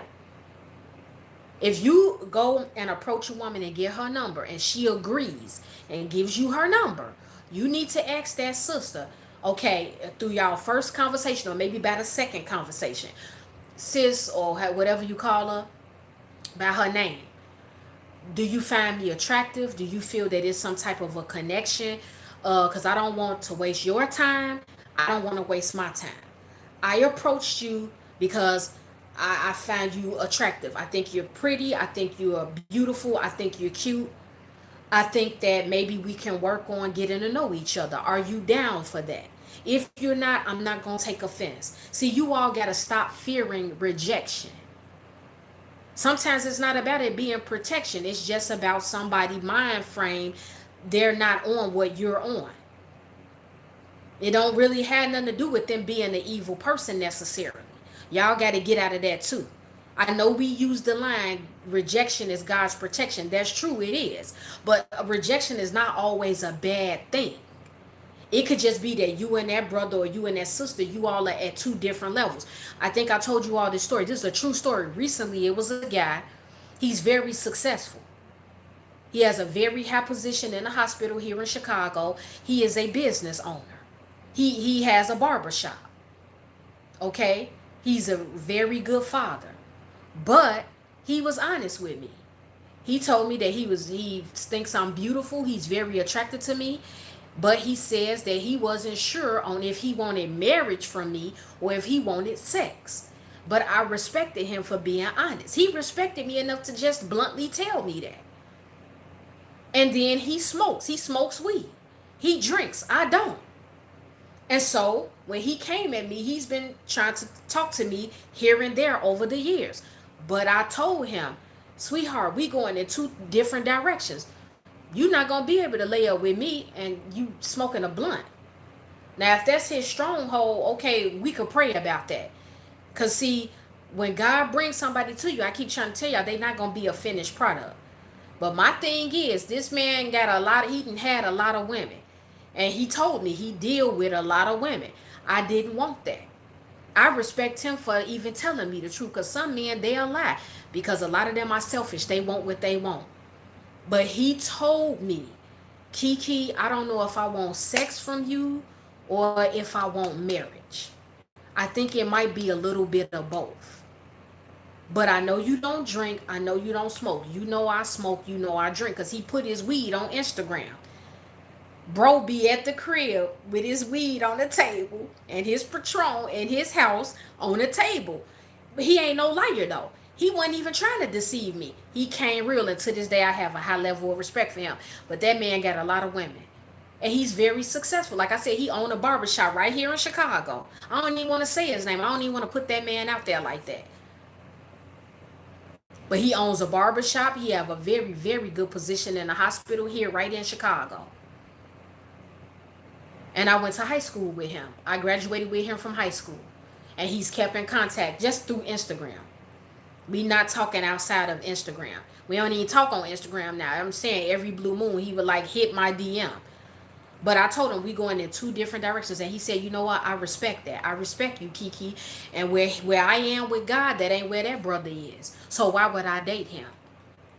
My rejecting him had nothing to do with his accomplishments or how he looked at any of that. But I know from using wisdom and discernment, nah, this is not going anywhere. It would be a battle there. It would be a battle there because his whole family, they like to kick it. And I'm not shaming him for that. But that is who that man is. That man like to smoke, he like to drink, but he work his butt off. But in his free time, that's what he do. He want to flame up. He want to have a drink. He deal with a lot of different women, but he said that he tired of the BS because a lot of them be having a lot of men. See, that's too much confusion. The devil is a liar, baby. You ain't finna spill over into my situation. See, you got to know. But some women that's desperate, they'll be like, oh, but I could change him. I could change him. She ain't me, and I ain't her. See, y'all be cocky and arrogant, feeling like, oh, I'm so different. Yeah, he got all those type of women, but I ain't that type of woman. I could change him. Baby, when a spirit is in somebody and that's who they are, that's who they are. I don't care how pretty you are. I don't care how much you feel like, okay, yeah, God is on my side. No, God's showing you the reality of who that person is. They're presenting you with what it is. You are making a choice. You making a choice. Karen Earl, yes. They post weed. Yes, people do it all the time. Y'all don't do that, Karen, in your hometown and in your city. People be all on my Instagram page. When I log in, rarely, but on Facebook, yes, they be having weed on the table. They be having blunts. They be having guns. How y'all in the dark about this stuff? This is the world that we live in. Maybe on y'all thread, they don't do that. Because a lot of y'all seeing different things on your thread. But I'm telling y'all the truth. Tell these people the truth. Single men and women. Y'all got to tell these people the truth. Y'all don't want to do that though, because you want to be selfish and you want what you want. I'm just being honest with you all. So what did you all learn tonight? You all learned to be more confident and be strong in your single walk. You all need to be better equipped and prepared from when the world comes to you and challenges your singleness. Y'all better be prepared with an answer. When they come and shame you for being a virgin, abstinent, or celibate, you better be prepared to hit them with an answer through the Spirit.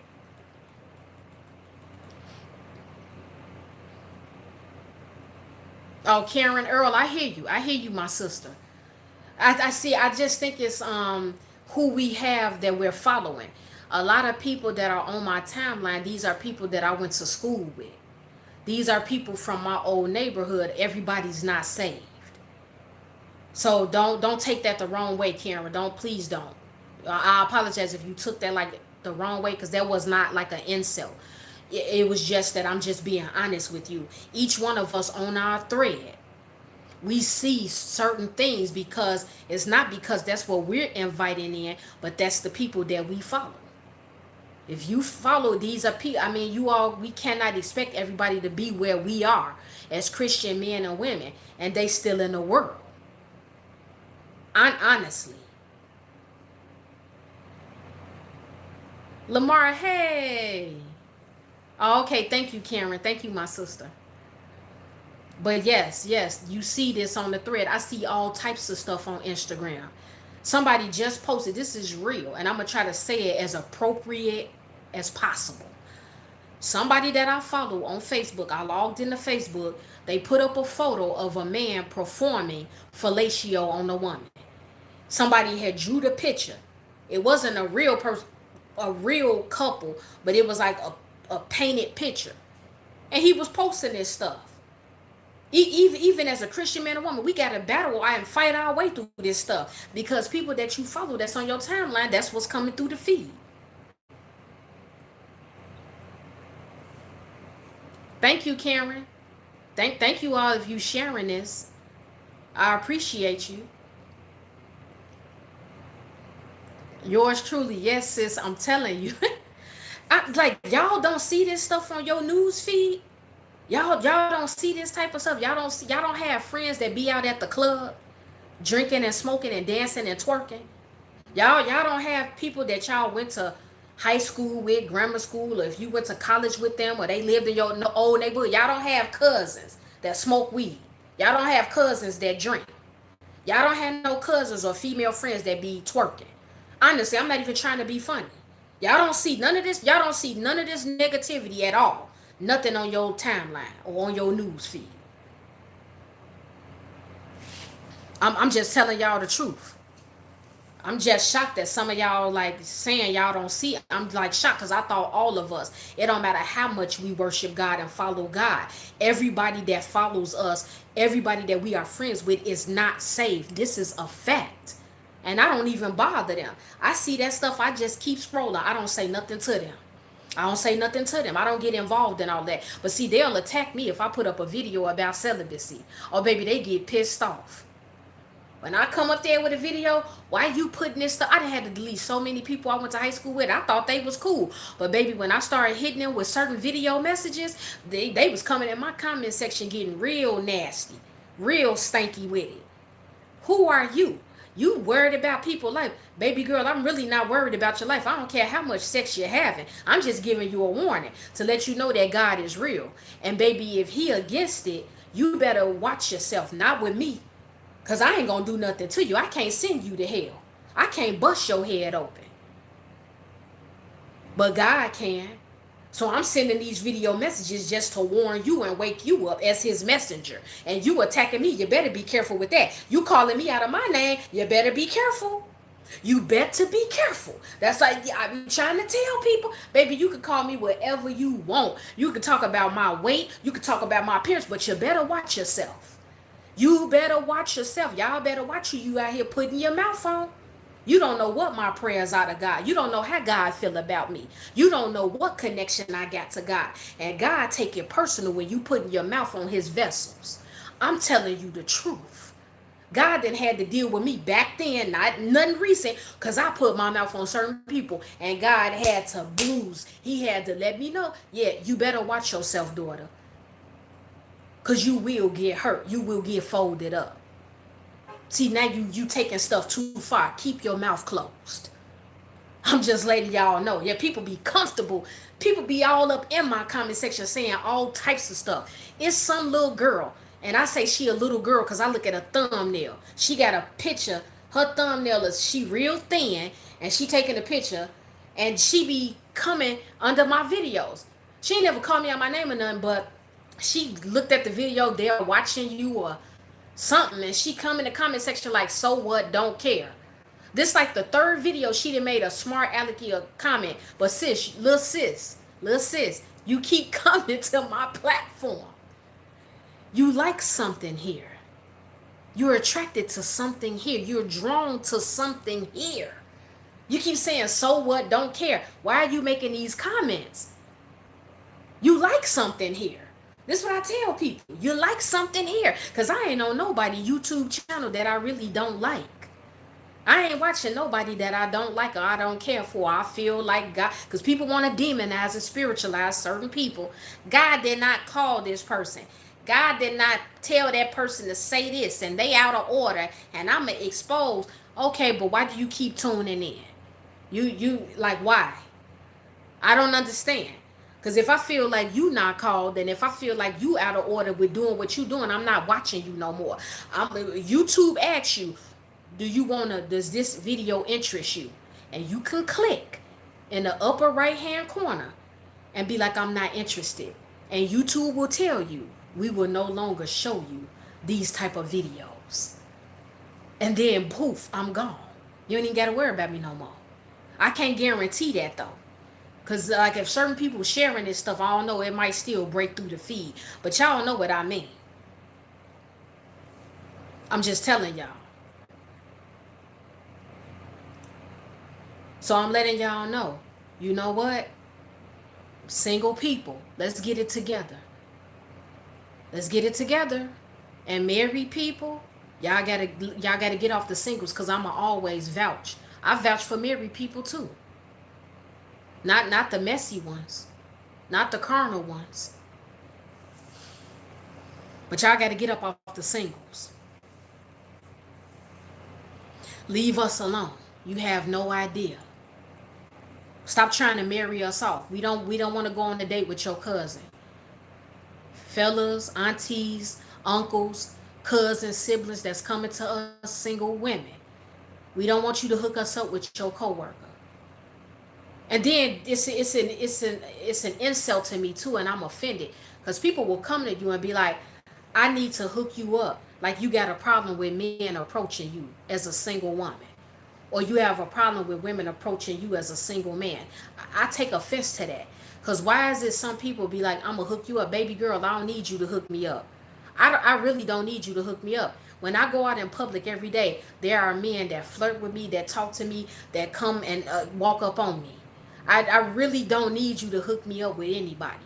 I don't know like what that is with certain people where they feel sorry for you, I guess, or they feel like you're having a hard time getting somebody to approach you, and that's why you're single. This is why I told y'all yesterday on the live, people don't think.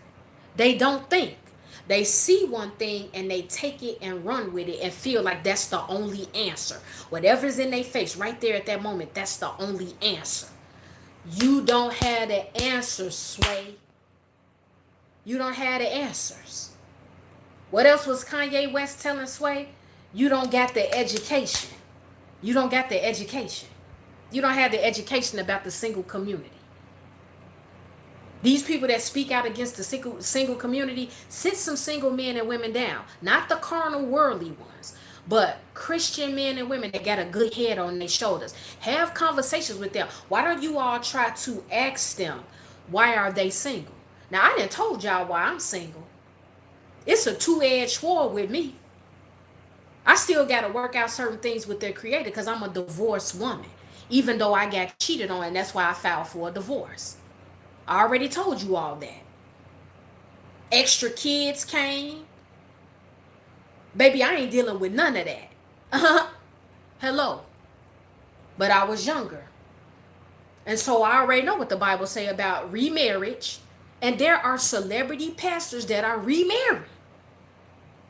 And so I'm just saying, people will, that's a large topic. That's a large topic because I don't even want to drop their names, but there are mighty men and women of God that are remarried right now in the kingdom. Are they going to hell? Do you look at them as committing adultery because they are remarried? The Bible says that if you get a divorce for anything else outside of fornication, because it's not adultery. What the angle that the Bible is coming from is when you are married and you have sex outside of marriage, they are fornicating with someone. It's not adultery with the person that your spouse is sleeping with because they not married to him. That's fornication. God gives us the green light to divorce. That's why I filed for the divorce and left. But it's still saying that in the eyes of God, I'm still under a covenant because my ex-spouse is still, alive.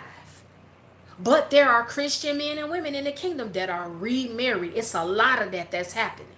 Very well-known names that you all see, and they have a husband or a wife. They are remarried. And I don't really speak on that a lot because I don't know their personal relationship with God. But you know the scripture that keeps coming to my spirit when this topic come up, I'm going to tell y'all. It comes to my spirit. I don't have all the answers. That's why I keep my mouth closed. Honestly, guys, and I suggest you do the same. If you don't really know everything, What scripture comes to me when I see these men and women of God that are remarried and they get a divorce, the scripture that keeps coming to my spirit is, I am the Lord thy God, I change not. So I'm looking at that like, God, that's your answer then. You are not changing your mind on that original rule that you set. But man, it's like, it's other people up here on YouTube that make videos speaking against, they will name drop mighty men and women of God who are married, who are remarried in the kingdom. And it make you think like, God, are you sending them to hell? You said that you changed not. You're not changing your mind. But then I've heard pastors preach and say, you can get remarried because you under grace. You're under God's grace and mercy. I don't know, y'all. I don't have all the answers with that. And I'm humble enough to say I don't really have no clear answer. I don't know. I got to work out my own salvation and walk. But I'm not remarried, though. I could tell y'all that. I ain't committing adultery. I ain't sleeping with nobody. I ain't never slept with nobody's husband. I'm just saying. I don't know. I don't have all the answers. Maybe y'all got some answers and you could school me. But this is scary. This is a scary time. Because God, he's dealing with some of his vessels. He has dealt with me about speaking out on adultery, about that spirit. And so all I'm saying is that it's some mighty preachers that I like and they remarried. I don't know how I feel about that. I got mixed emotions on that because I don't want them to go to hell. But it's like, man, are they going to hell? On Judgment Day is God, and he uses them mightily. They build in churches. They could preach their butt off. They prophesying. They happy. When I see they pictures, they smiling and they look so happy. It's a man of God. I love him. And he awesome. But he remarried. And just the thought of, man, he could possibly go to hell because he remarried. I don't know, y'all. I don't know. I don't really know what to say about that. I don't know, y'all. Miss Wilson, you asking me, am I saying if you remarry, you can lose your salvation? No, I'm not saying that. All I'm saying is that it's still a sin in the eyes of God. God hates divorce. So the word of God is saying if you get a divorce, that you are still under that covenant. He's still looking at me as a married woman. To be honest with you, I'm going to just throw it out there and be frank with you. And any other man or woman that got a divorce, he is still looking at us as being married. But on paper, I'm divorced. I'm telling you the truth. But some people be like, Kiki, I see remarriage in your life. Okay. Glory to God. Okay. But if I never get it again, I'm still okay.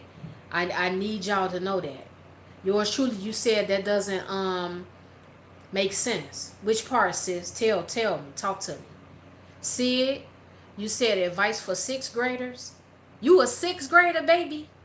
You a little baby up here. Welcome to my live with your little self. Because I said in the beginning of this live that if it was kids, I told the parents to put their kids to bed and put on Paw Patrol. Now, you in 6th grade, so you not watching Paw Patrol if you a 6th grader. What advice do I have for you? Don't get caught up in the world. I don't know if you a male or a female, but you in 6th grade, so what are you, like 11? You should be like about 11, I believe. 10, 11, somewhere up in there. You one of them ages. So that's my advice to you. If you a 6th grader up here on my live, don't get lost in the world while you young. Learn about God. Don't do what you see your friends doing. Get off of TikTok. Stop spending a lot of time on TikTok if you on TikTok. Because it's corrupt. And Gen Z got TikTok on lock. I see some funny stuff on TikTok. And I'm not even on TikTok. I say that all the time. But people be sharing TikTok videos up here on YouTube and on Instagram and on Facebook. Clifton Bruno, hey. Okay, so yours truly, you said if you get divorced, you can move on. I mean, yeah. Um, I don't know, sis, but it's more that the Bible says when you read that chapter again. Yes, G, you can be remarried if your spouse dies. Absolutely. Oh, yours truly, you said that sixth grader, they was being sarcastic. Oh, okay. Well, they not funny. I just didn't see the point of it all. But I know we have some little smart Alex that come through the thread. I have that. Because, like, it was a guy that came up here asking, is 6 inches enough for a woman to please her? And see, I had to tell him, no, I speak on account for all women on the planet of every age, every race, every background. I told him, no, 6 inches is not enough. 10 inches or more. See, you want to be sarcastic, I'm going to get with you in that department. I told him just like that. And he kept asking me questions. Why is 6 inches not enough? I told him because it's too small. 10 inches or more. And I told him I'm boldly speaking for every single woman on the planet. I told him, you want to be sarcastic? I'm going to go deeper down the rabbit hole of sarcasm. I told him, no, every woman on the planet is saying that 10 inches or more is enough. I told him just like that. 10 inches or more. 6, 7, 8, or 9 is not good enough. You are a defect. You are a defect.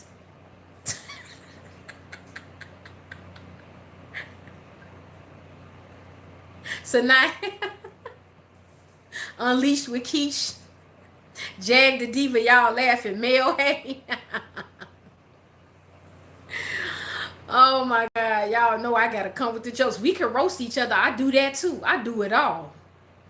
I'm just telling you, they be coming here saying all type of stuff to me, and they be thinking that I'm so godly that I won't go there, baby. I'll get with you.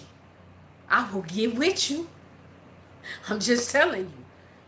We can have a battle of the wits. You want to be sarcastic. You want to be clever.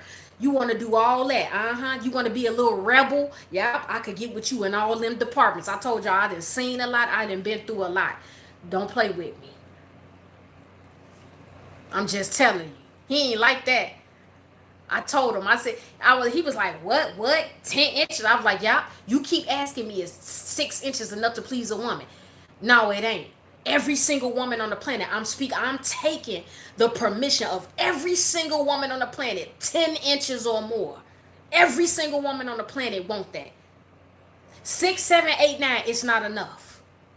Since we being sarcastic. Y'all, he ain't like me that night. He ain't like it. He ain't like it. So I'm telling y'all, look, married people, leave the single people alone. Single people, you got to check and stop married people and unmarried people, because it's unmarried people who they are not confident in their singleness. They have given up. I see so many people, they are so sad that they are not married. They are so sad that they don't have no man or woman in their life. And so they be thinking that you like that. They want to marry you off like you got a problem with it. They don't even understand. This is why I say people don't think. They don't think. They don't understand if you are a Christian man or woman, you trying to live by what the word of God says. They don't understand that. They don't understand that you're trying to live by this. They think this a joke. It's not a joke. They don't, let me tell y'all something. Somebody carnal that's in the world, they will never understand the spiritual things of the Lord. We are weird to them. Do you know how many people have said you are weird? They have called me weird or bizarre. And they don't just do it to me. They do it to Christian people. They'll call us bizarre. They call us weird. They say we're off. They call us crazy because they are in their flesh. Worldly people live in the flesh. They don't know nothing about spiritual matters. They don't care nothing about this. They laugh when you bring this out. If they see somebody preaching on the corner, they laugh at you. They attack you. Look at these preachers that be outside on the corner preaching. People be hitting them upside their head, kicking them, spitting them, biting them. Them little demons be manifesting in people. And baby, don't let them go to a gay parade and they preaching in the middle of the parade. I think they just passed the law that as a preacher, you can't even preach no more. Recently, look that up because I came across it. I'm like, man, they wilding. Yeah, the world is wilding. They trying to shut Christian people down at all cost. They trying to shut it down. Let them go into one of them gay parades, the pride parade. Them people was manifesting. And you know it's demonic because every single street preacher that I've seen that has preached at that pride parade, it never fails. In the middle of them preaching, they may not even be addressing the gay people. They'll just be generally preaching, talking about God and how God is coming back. And do you know what happens? It don't matter what street preacher I've seen. It's always a gay couple. 2 lesbian women, 2 lesbian men. I mean, y'all said 2 lesbian men, 2 homosexual men, or it's a transgender. They will come in front of the preacher and start tongue kissing each other. Or they start dancing and feeling on each other. A complete demonic manifestation. It never fails. And they think that this stuff is normal and they justify it. And they are so annoying, some of them. Some of the gays, I love them. You gotta love them. But some of them, they annoying as hell. Because just because you talk about this, what God say, you're a homophobe. How is somebody a homophobe because they just say they not in agreement with her? How does that make you a homophobe? The definition of a homophobe is somebody that is fearful or they discriminate against somebody because of their sexuality. That is the definition of a homophobe. You're not a homophobe if you simply say, I'm not in agreement with 2 men being together or 2 women being together, and that's it. You ain't hating them. You're not attacking them. You're not trying to take their life from them. You're not calling them out their name. They ask you a question. They present this stuff to you, and you honestly answer the question, and they get mad. You're a homophobe. I told you I got a cousin like that. She spread these rumors that I am a homophobe. I'm not going to say who the person is, but it's somebody that's near and dear to my heart, and they are gay. And this cousin asked me, was I in agreement with it? And I said, no, I'm never going to be in agreement with that because it goes against the word of God. That's it. That's all I said. I didn't attack them. I'm not afraid of their sexuality. I don't feel no type of way about that. And then she starts telling people I'm a homophobe. What am I scared of somebody for because they're gay? What is it to fear? Well, I don't need to hate them. Hate them for what? Then they want to argue you down like, yeah, but Kiki, people born like that. Okay, I guess. If you say so. If you say so. Because that's what scientists are saying. Oh, okay, I guess. This is not an issue for me. This is not an issue. You asked me a question. I gave you an answer. I'm not about to debate about this. I'm not about to debate and go back and forth with you. You just be who you are. If you gay and you're okay with that and you're in the face of God, okay. I don't hate you. I'm not going to try to take your life from you. That's all I'm saying. They always, oh my God, they always get so angry and they get so mad just because you simply don't agree with it. But they don't agree with you being a Christian. They don't agree with you talking about God. What's the name that we can make up for them? Since we are homophobe, if you don't agree with that, what is the name for people that hate Christians? They hate you for saying you believe in Jesus. And they call Jesus Christ and God out of their name. Well, they the same person, but they call the Holy Spirit out of his name. They call him your sky daddy. This is what people say. Oh, don't come over here preaching and talking about your sky daddy. Don't come over here talking about your invisible God that is letting all this horrible stuff in the world happen. No, you letting it happen. How you blaming that on God? You letting it happen. What you gonna do about it? What you gonna do about the pedophiles? What you gonna do about the people that's beating and abusing their children? What are you gonna do about the crime and criminals that's deleting people and breaking in their house? What are you gonna do as the citizen? Are you willing to lay your life down for them? Are you willing to go to Congress and start preaching and teaching and speaking against it and presenting, telling them to bring back legislation? Are you going to talk to them about bringing back laws? See, this how y'all got to hit people with this stuff when they start coming at you. They want to keep blaming God for stuff. What are you going to do? You allowing it. You going to hit the pavement? You going to protest out against that? This is why people be getting mad when they come at me, because I be hitting them with this stuff. You want to keep blaming God for everything, but your cousin is the killer in your family. What you going to do about your cousin? You do something about it. You talking about God allowing all this crime. If he God, he wouldn't allow it. You're allowing it because you know your uncle, you know your cousin, you know your son is a gang member, and you know that's what your son is doing. But you won't turn your son in. You won't turn your father in. You won't turn your uncle in. What are you gonna do? Or you're scared. You're scared. You're scared because if you turn them in, you feel like they gonna retaliate. How do you think Malcolm X and Martin Luther King felt? They stood for something and they knew their life was in danger. They knew that it was at risk. So that's what I got to say for that. But people, they don't be wanting to tell these people this stuff. They do not be wanting to tell the people. Y'all don't be wanting to tell these people the truth. They don't want to come get some of this truth.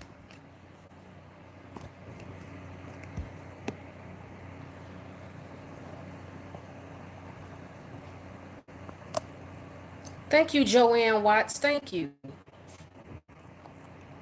I'm telling y'all the truth.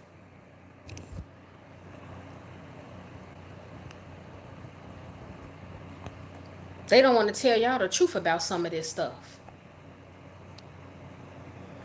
But singles, I hope it's something that you all learned, because I wanted to continue the conversation tonight because yesterday it was dark. And I do not like talking to you all when it is dark. Thank you, K-Smooth. That's right, Unleash with Keish. Yes, we are all born in sin. Every last one of us. None of us are perfect. None of us are perfect. And I don't know where people get this stuff from. Because, see, you have to stop getting out of... Some people, Christians are guilty of this too. Not all, but some. Where they feel like God cannot use the homosexual. Or God cannot use a lesbian. Or God cannot use a criminal. I don't know who started that. Because all in this word of God, it was homosexuals. It was lesbians. It was people that was deleting people. It was thieves. It was liars. It was gluttons. It was corrupt kings and queens. It was all it was adultery. It was fornication. It was drunkards. And he used a lot of them mightily. So we got to knock it off with that too. But see, people don't sit long enough with you to hear you talk about these things. People in the world immediately get defensive.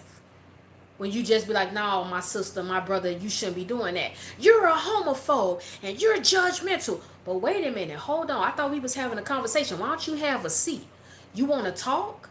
Because you ain't even gave me the opportunity to explain nothing.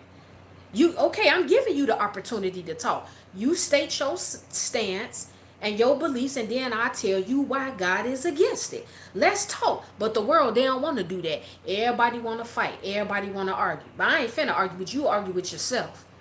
Baby, you gonna hear a dial tone. Do people even still hear a dial tone anymore? Because we all got cell phones. Do any of y'all got a house phone? Do people even still have house phones? Or is the whole world now using... They Apple Watch, they using their tablet, they using their cell phone, they using all that. You don't even hear dial. You don't even hear no dial tone no more. They used to be if you had a house phone.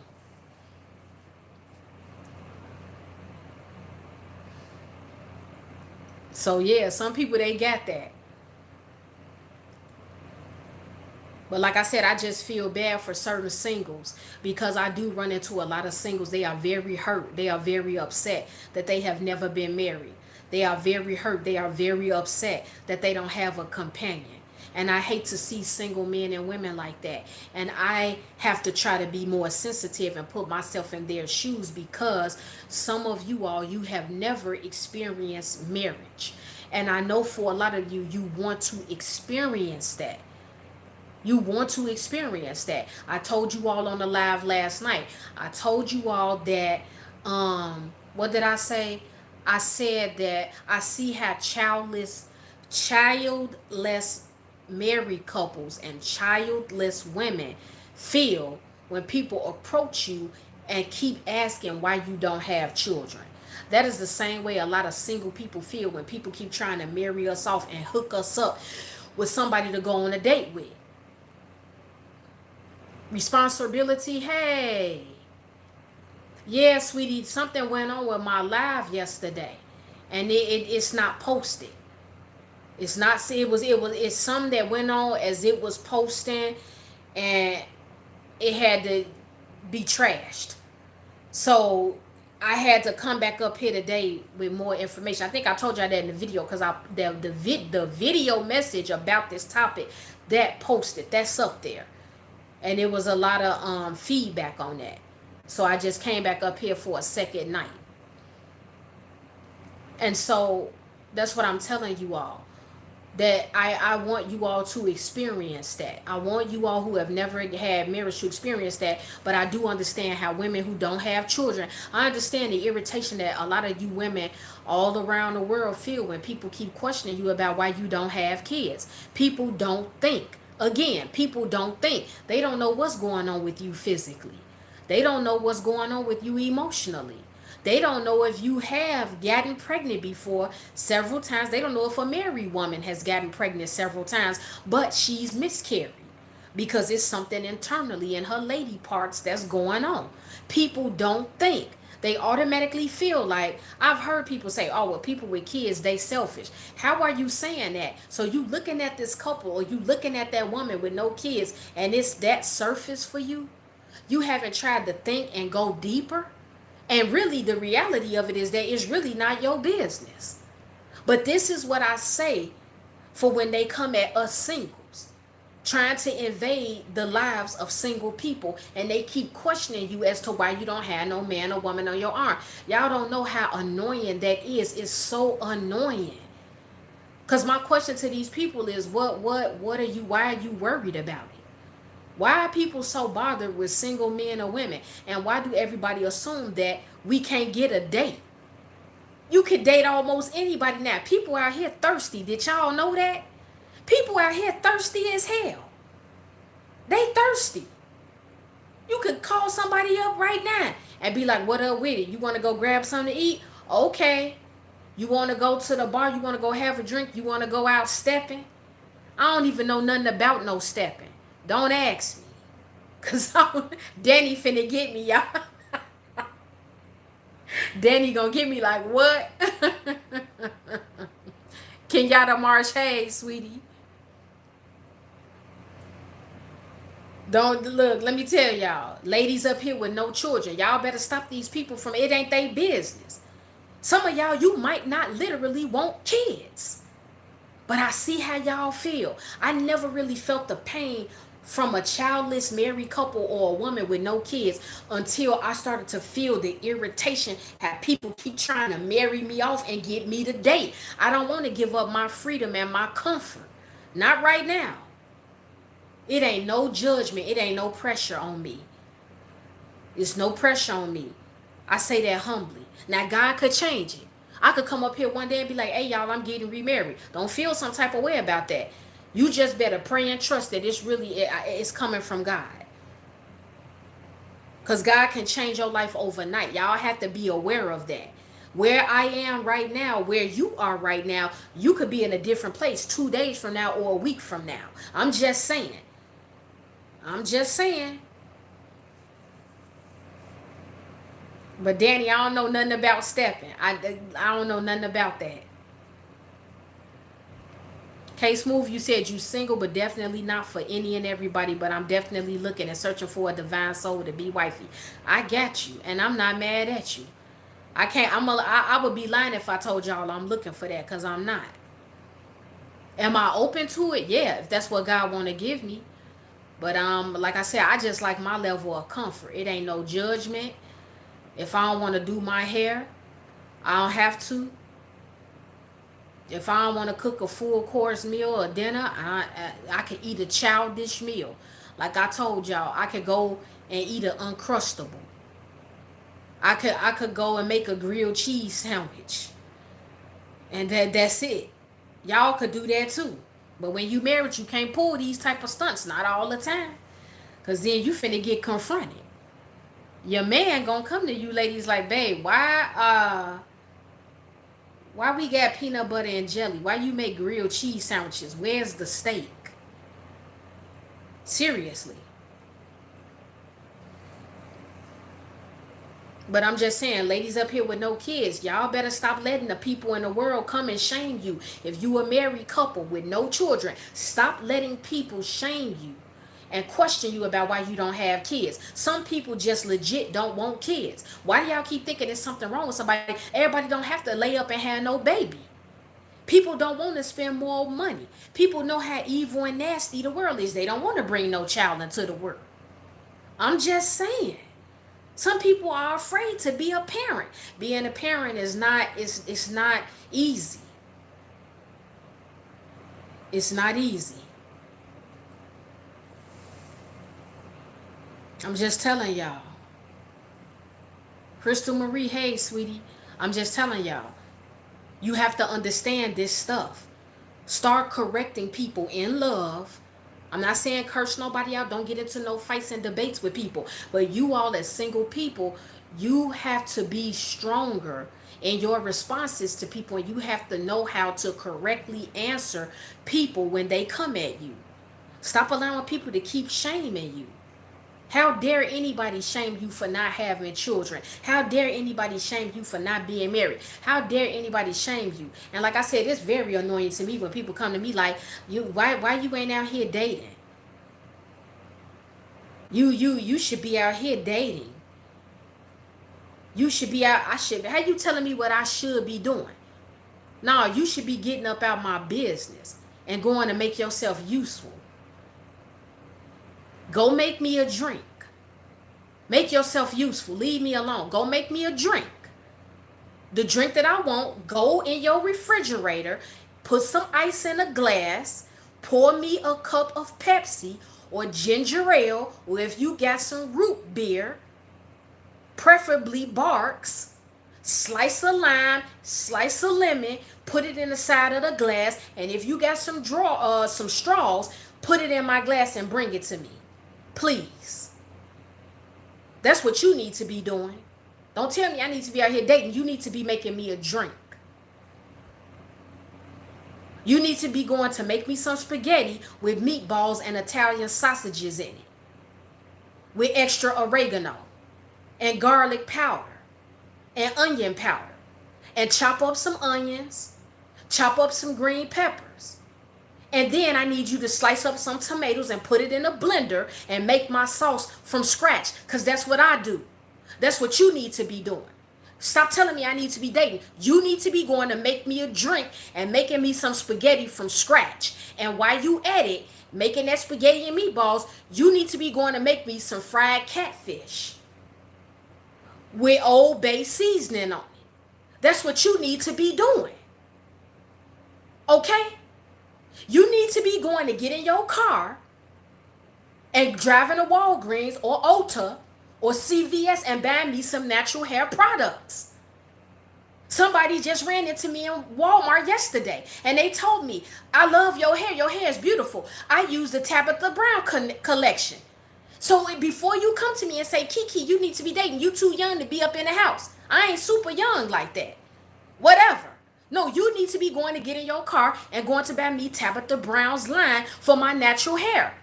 Why you making me a drink? Why you making me some fried catfish and spaghetti from scratch? That's what you need to be doing. You need to make yourself useful. You need to be going in your bathroom, turning on the hot water in your shower, taking out your earrings, and washing behind your ears.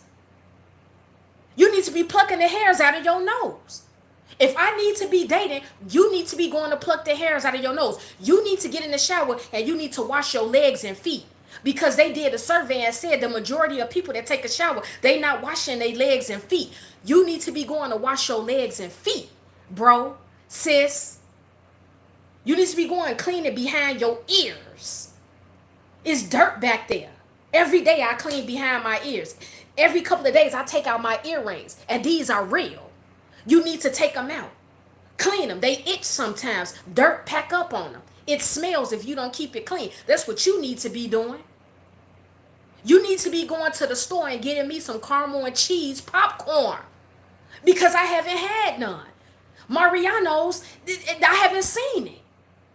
I don't want to go to Garrett's. You need to be going to one of these restaurants here in Chicago, these popcorn shops. I want my caramel and cheese popcorn. No, I don't want to go on a diet right now. Don't tell me to go on a diet. You need to make yourself useful. Are you going to pay for Jenny Craig for me? You can be useful. You worried about why I'm not dating. Go buy me a bike. I had to pay out some other stuff. I ain't had the opportunity to get me a bike. Make yourself useful. When you get your paycheck, go buy me a bike. That's how I'm coming at people now in 2023. Y'all coming at me talking about, go scrub your face. I wash my face. Y'all be complimenting my skin. Yeah, I scrub my face, my neck. Because in the summertime when I get tan, your neck will get dark. It's white here and black here from a tan.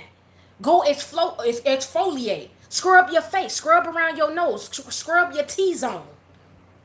Make yourself useful. Come on, man.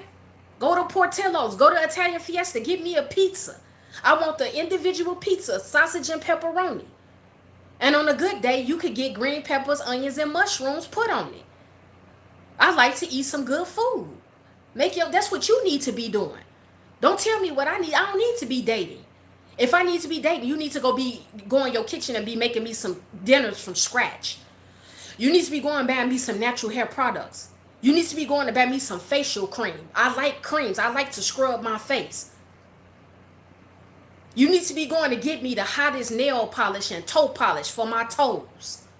I need a pedicure. Can you do that so I could save money?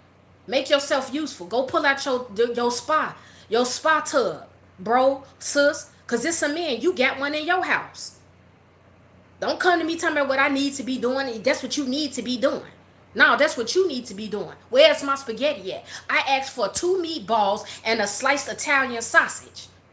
I asked for fried catfish with Old Bay seasoning. Where is it at? Where is it at? Where's my Tabitha Brown and Tracy Ellis Ross collection for natural hair products for all this hair on my head? Where is it at? Where is it at? That's what you need to be doing.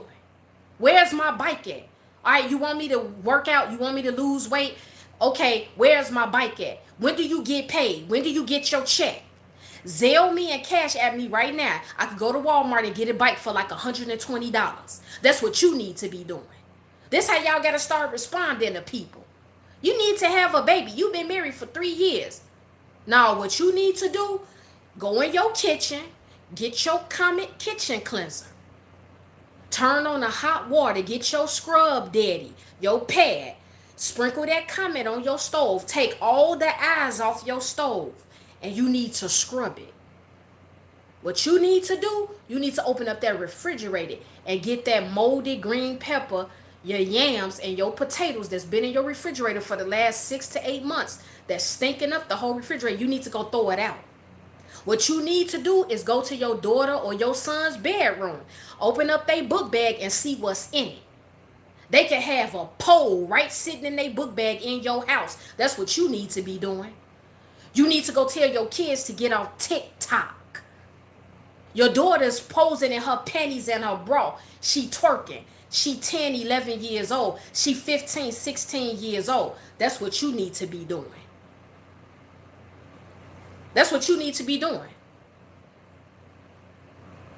You need to go to Whole Foods Market. I need some more avocado oil.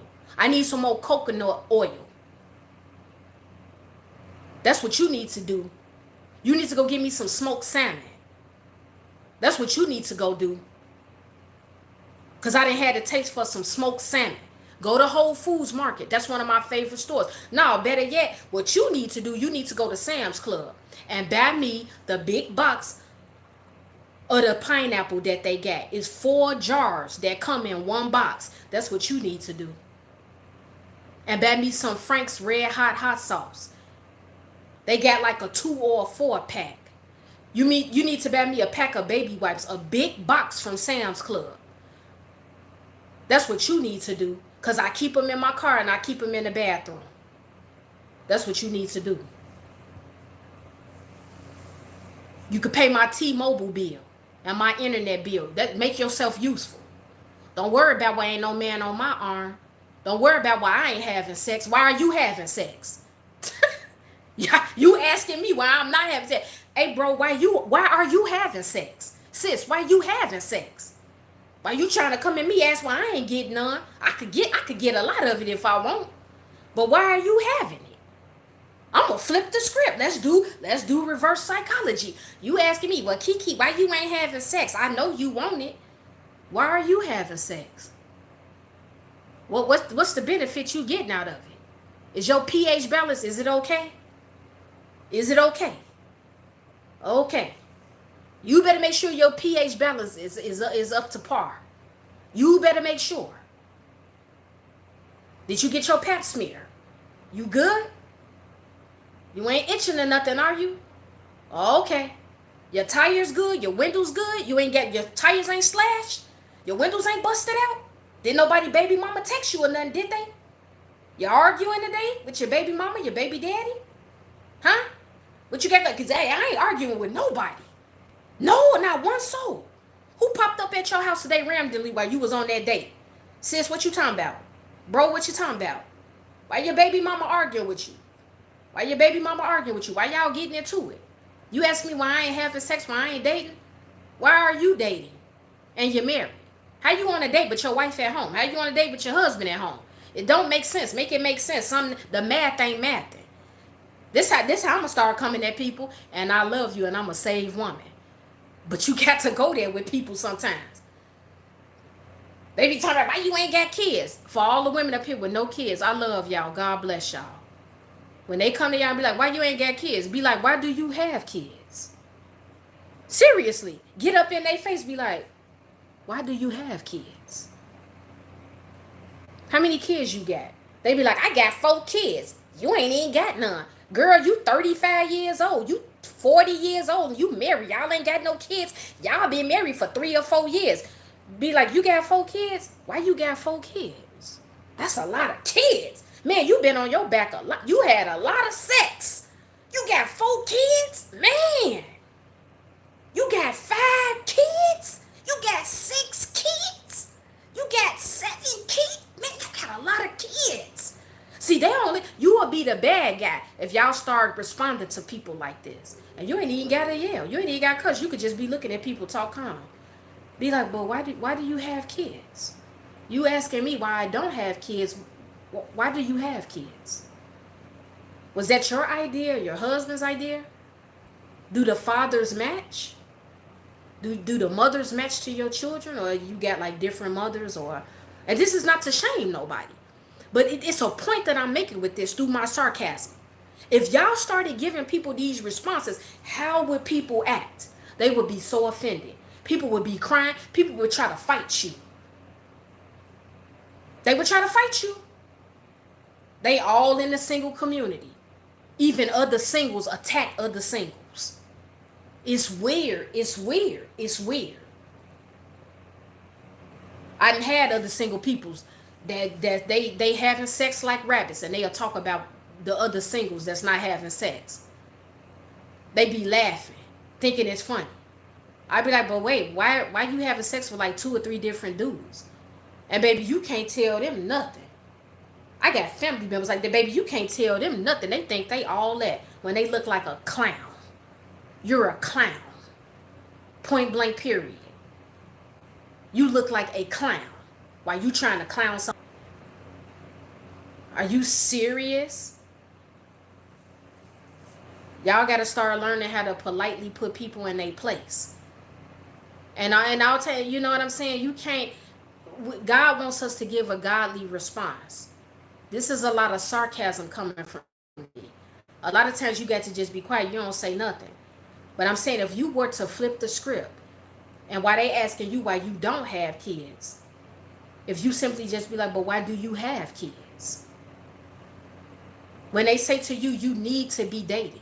Because some of them are malicious with this. See, it's a difference. There are some people you can respect when they come to ask you a certain question because you know it's coming through the spirit and you know that it's genuine concern. There are a couple of people that have asked me, and I know that they were not asking me to be malicious. I know that they were not asking me to be mean. They were not trying to shame me or guilt me. They were not trying to judge me. They really are concerned because they do think I am an awesome person. It's very few, but you will get that. But I'm not referring to them.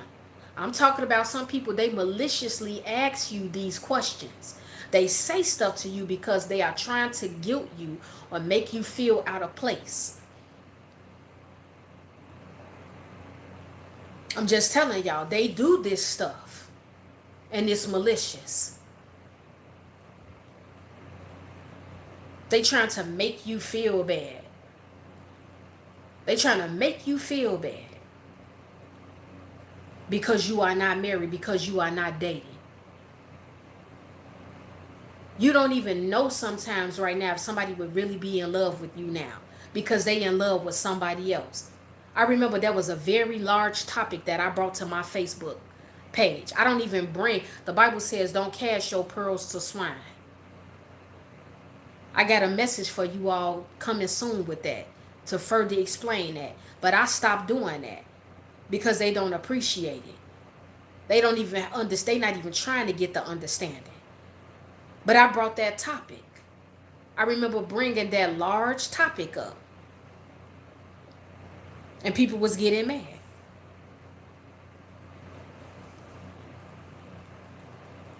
They was getting mad. They really was. I promote that. I don't promote sex outside of marriage. I don't care who gets pissed off about that. I don't care who gets mad about that. You can make up lies and say whatever you want. People been lying about that for as long as I can remember. Men that lied and said they slept with me and they didn't. They just said sexual acts happened and it never happened. That's what come with this walk of celibacy. But I have learned you got to be real tight-lipped about that. You got to be tight-lipped about that. Because people will be jealous about that. They will attack you. They will try to put your name and stuff. They will try to put you in scandals to make you look like you the opposite of who you are. People do not like when they are in the presence of people that are different from them.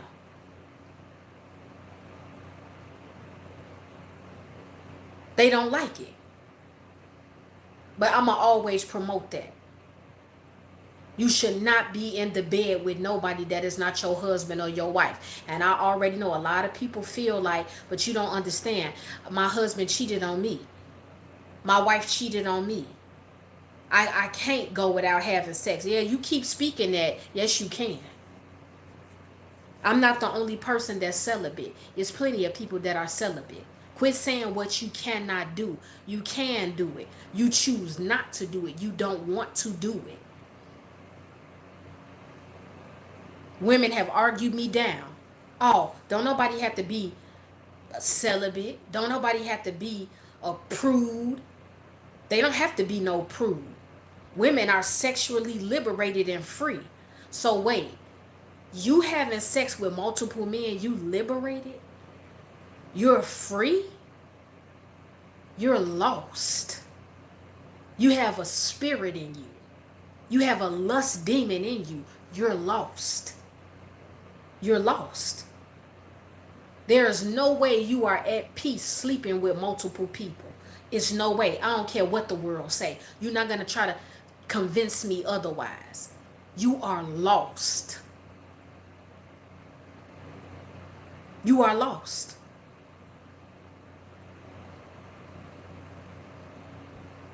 There is a breach in your spirit and in your emotions. That's scary when you at that level, where you having sex with different people. You don't feel nothing demonic. You don't feel nothing pulling you back, draining you. And if you ain't feeling it now, keep it up. You're going to start to feel it one day. You're going to start to feel it. I'm telling you, it's going to start to wear on how you look. You're going to carry a spirit and an aura. You can look at certain men and women and tell when they promiscuous because it's just a look. They can have on all the makeup and be dressed nice and have their hair done up and talk nice and all that. It's a spirit, and you see it. You see it in men and women. You see that lustful demon in just some people because it's just large. It's just on them. They cannot hide it. I'm telling y'all the truth.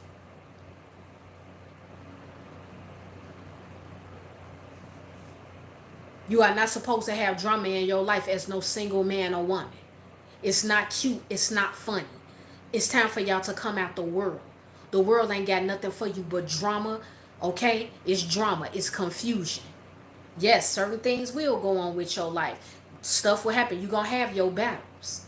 But it's just some stuff. Y'all invite this stuff into your life. Coach Ed, hey. Who else was this up here? Clifton Bruno? Oh, thank you. Maybe one day we will meet. I want you all to be better. I boldly talk about this stuff. I don't care how nobody feel about it. You all think God have kept me all of this time? You think I got the testimony to tell you all? It's not to make you all feel bad. It's not to be arrogant. I tell you all this stuff as a testimony. God has kept me even before I was married. I told you I didn't have no whole phase. I ain't had all these sexual escapades and experiences. I came from a 2-parent religious household. This is not to show out. I'm telling you, if God have kept me and did it to me, who are you? People be out here thinking, I can't stand it. Podcasters do it all the time. And I want to wring their neck.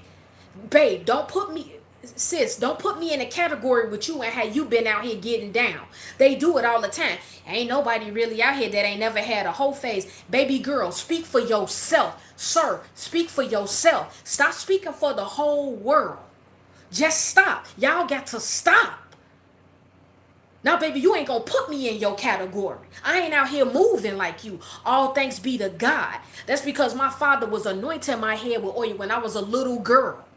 Even if I wanted to have a whole phase, it ain't in me. It was times I wanted to clown, but it was just something I just couldn't do it. That was the prayers of my father. That was the prayers of my mother. They was out here doing dirt. They didn't want to see me out here. I was a little girl and they was talking to me, telling me, no, don't do that. The devil is a liar. Y'all better check these people in the world. Check these other Christian carnal people. I'ma check you. Speak for yourself. You had a whole phase. Don't put me in your mess. You had a whole phase. You. How dare you speak for every man and woman in the world? Talking about, oh, everybody that had a whole phase. Nah, baby, the devil a liar. You and your friends had a whole phase. Oh, I can't say nothing to my kids about birth control because, we was out here wild. Nah, baby, you was wild. I got my butt whipped. Me and my brothers, we got whipped. We got put on punishment. Me and my brothers make jokes about it. R.I.P. to my mother and father. R.I.P. to them. But me and my brother was making a joke like, we didn't get put on punishment by our father. He gave out life sentences. It wasn't no you on punishment for a week or two. You pull a stunt with that man, you was in the house the whole summer. It was one time my father punished us. We had just got out of school for the summer.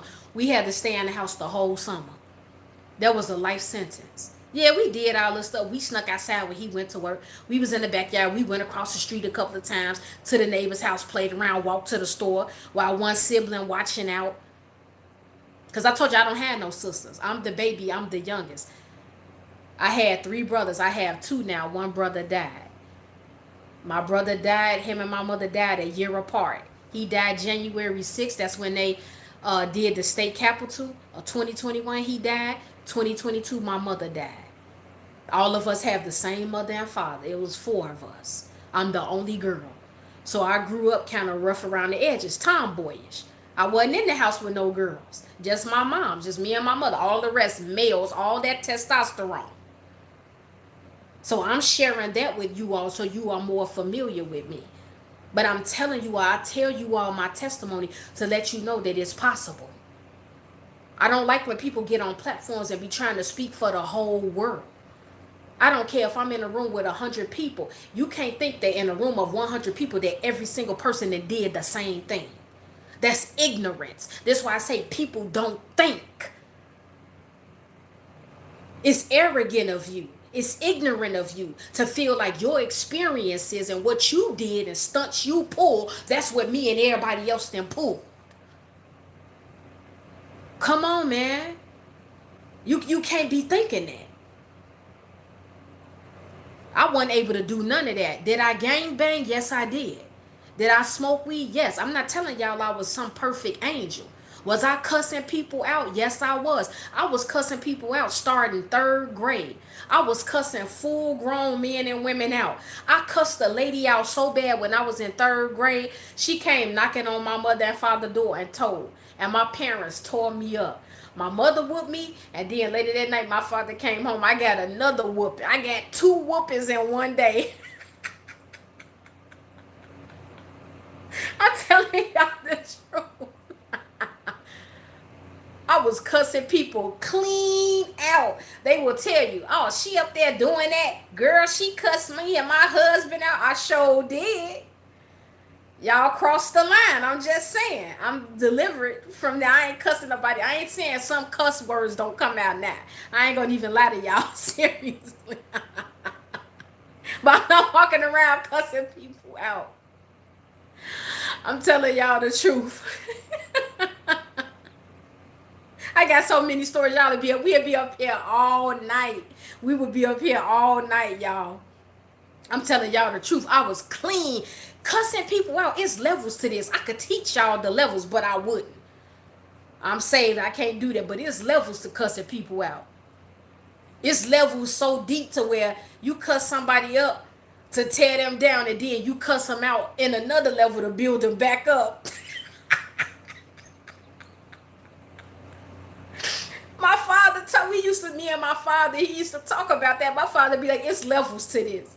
And it really is levels. But I was angry. People was not leave me alone. See, when you go back to your childhood, the whole time you be like, man, I realized I was even anointed at 5 and 6 and 8 years old. Because you just, stuff come to you and be like, man, okay, now I understand what that was.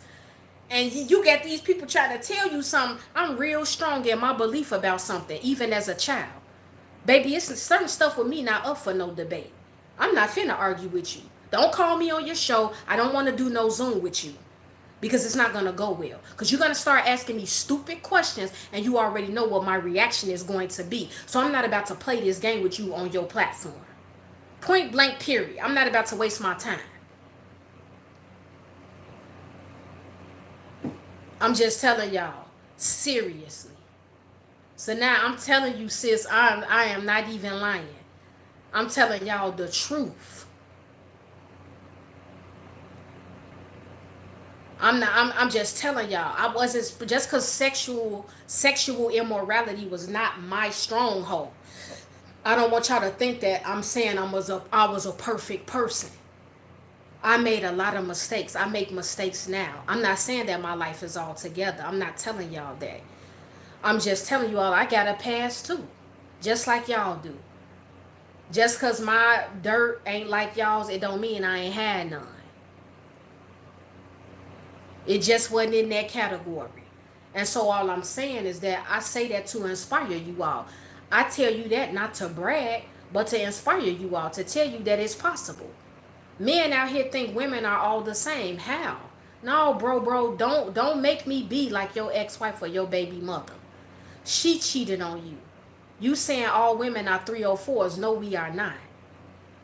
And it's some, even if they were, that they live in their life. I'm telling y'all the truth. My mother and father ain't play that. It wasn't no licking and sucking on nothing. Couldn't no boys come to my house. I couldn't have company in my room. But I grew up and it was kids that I went to school with. It was appalling. They mother let they friends go in their room. They got friends. What? No, baby, my mother and father ain't play that. They ain't play that at all. My mother stayed on top of my doctor's appointments. She stayed taking me to, she stayed on top of that.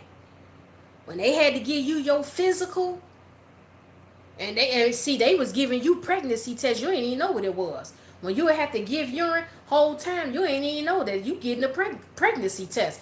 My mother knew. I ain't even know. I didn't even catch on to it till I got older. Making sure your hymen wasn't broken. My parents did not play. I'm telling y'all. Now I know some of y'all gonna be like, nah, that they going too far. That's too deep. Kids have their privacy. That's the problem. Parents giving these kids too much privacy. That's why you don't know nothing about your child. That's why your child entire life and their whereabouts is a secret to you. Cause you scared to have one of your kids angry at you. You scared to challenge one of your kids. You scared. You need to get in your kids' business. That's why I say, instead of telling me I need to date, you need to go look in your kids' book bag right now. Make sure they ain't got a pole in their book bag. Make sure they ain't got a pipe in their book bag. And I ain't talking about no pipe you put under your kitchen sink. I'm talking about a pipe that you delete people with. That's another name. You better make sure they ain't got that in their room. You better make sure they ain't got no Molly or no other drug, no fentanyl in their room. That's what you better be doing. Don't worry about if I got a hot date this Saturday night. Don't worry about that. Don't worry about if I got a date and I'm going to the club this Saturday night with a fellow. What's the name of that club Martin and his friends used to go to on the club on the show Martin? What was the name of that show him, Pam, and Gina used to go to? They used to have a club here in Chicago. My mother used to go to the club all the time. I'm a little girl in the 80s. I'm looking at my mother put on her wigs, put her mascara on, powder her face. My mother back in the day, I'm telling y'all, I was a little girl in the 80s looking at my mother. I knew when my mother was finna go turn up. She'd be in the mirror, spray her perfume, have her little dress on. My mother used to wear cat suits. I'm going to get a picture and show y'all. My mother would wear her little cat suits. And my mother used to have this glitter. This is probably why I like glitter to this day. I don't even put the glitter on my face. But I just like glittery, bling, bling things. My mother used to have this makeup. And it was like a stitch. A stencil. And it was like some glittery gold stuff in a little glass container. And she would take this little stencil, stick it in there. It was shaped like stars. Some was shaped like hearts. Some was shaped like little circles and triangles. My mother would stick the stencil of her choice in this glittery stuff. And then she'd be sticking it around her eyes. And baby, she was at the club, turned up. My mother, Nipsey's, Patricia, yes, they telling me I need to be dating. I guess they want me to go down to Nipsey's this Saturday night. It ain't happening. But yes, y'all, my mother used to be putting in that glitter around her eyes. And my mother, the wig that my mother used to wear, it was a Jerry curl wig. This is in the 80s, though. She elevated on her wigs as time went on. But my mother never had no Jerry curl. But she had a Jerry curl wig that she would be wearing. I don't know what club, Danny, but it was a very popular club here on like 79th and Drexel at the time, I believe. Or it might have been on 79th and Racine here in Chicago. And it was a very popular club. My mother said that was back in the day. She told me before she died, that was back in the day when clubs would stay open till 5 o'clock in the morning. Now I think clubs close at like 1:30, 2 o'clock. And I think that's just in Chicago, but further out in the suburbs, in the Chicago suburbs, I don't know how they clubs. I don't go to the. I'm not a clubber, so I don't really know. Or in y'all hometown, I don't know how long they keep the club open. But back in the 80s and the early 90s, my mother said that was when clubs used to be open till 4, 5, and almost 6 o'clock in the morning. I'm just telling y'all the truth.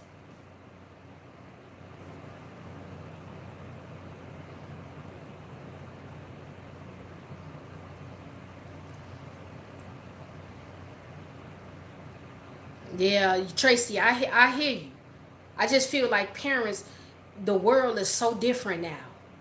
People sitting up here talking about all these kids got privacy.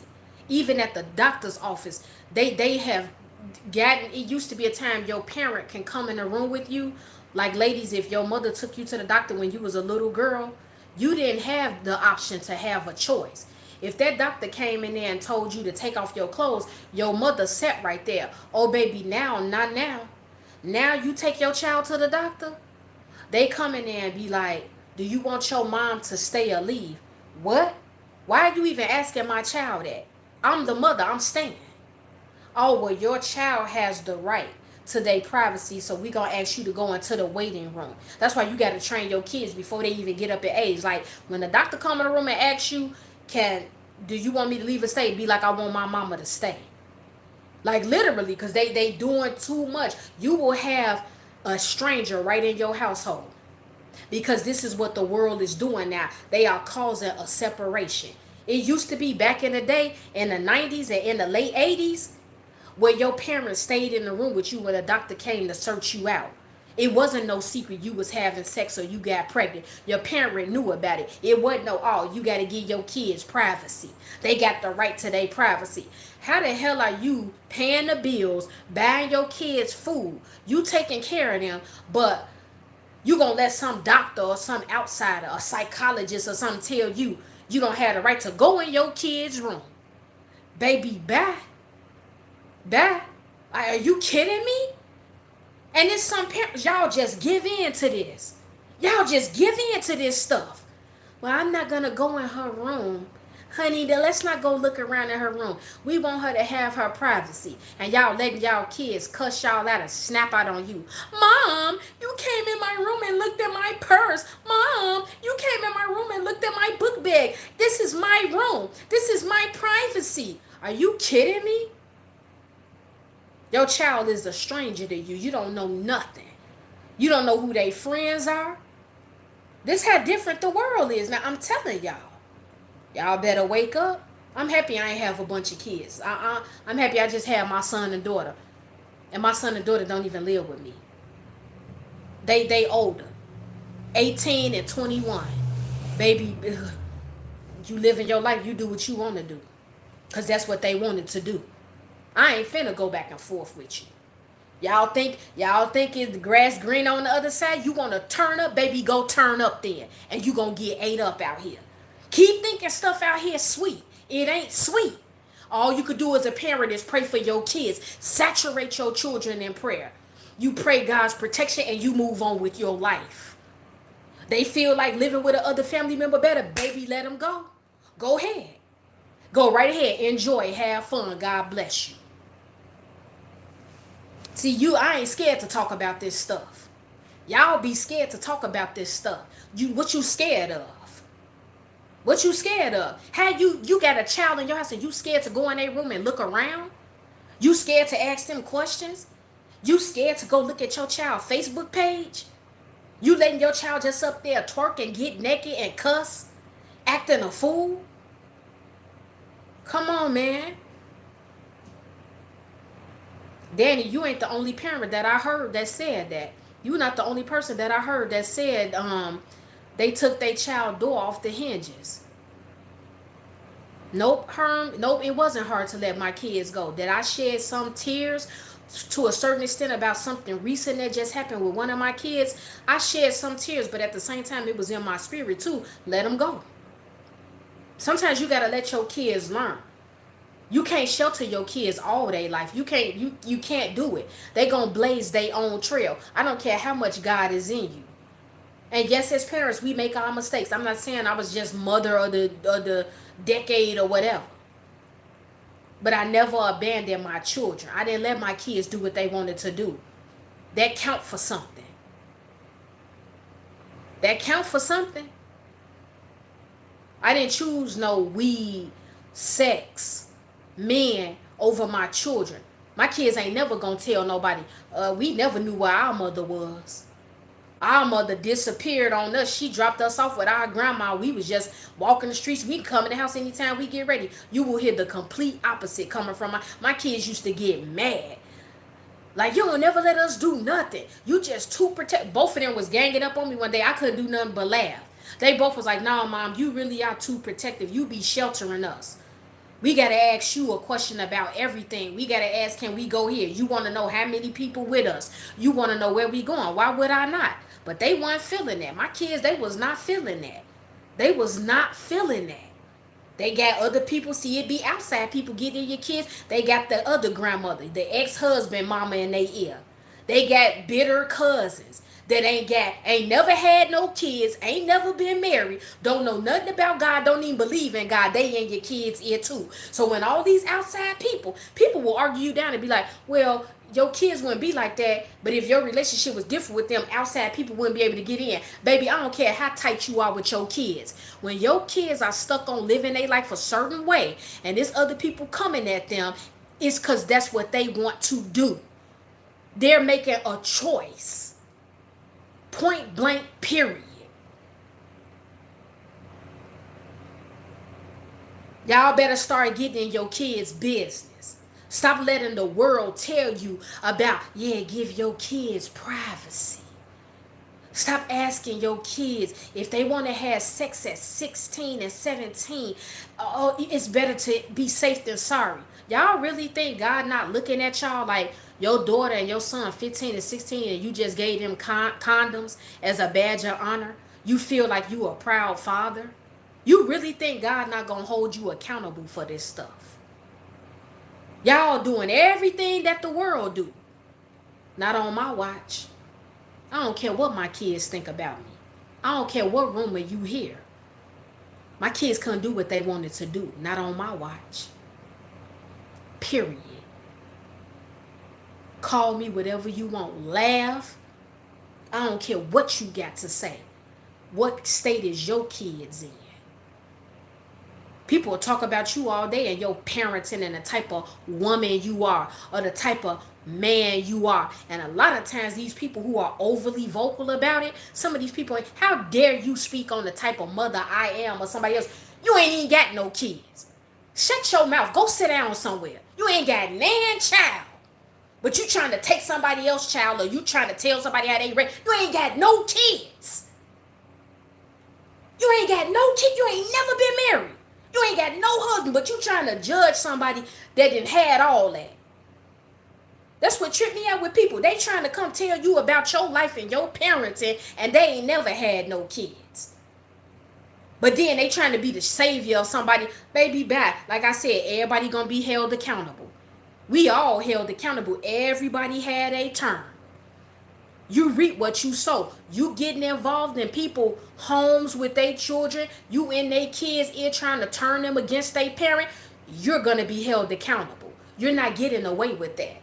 You don't disturb nobody's household. You don't disturb nobody You don't disturb no parent relationship with their child. I don't care who you think you are. Point blank, period. You're going to be held accountable. Y'all like, how y'all just let these kids turn up?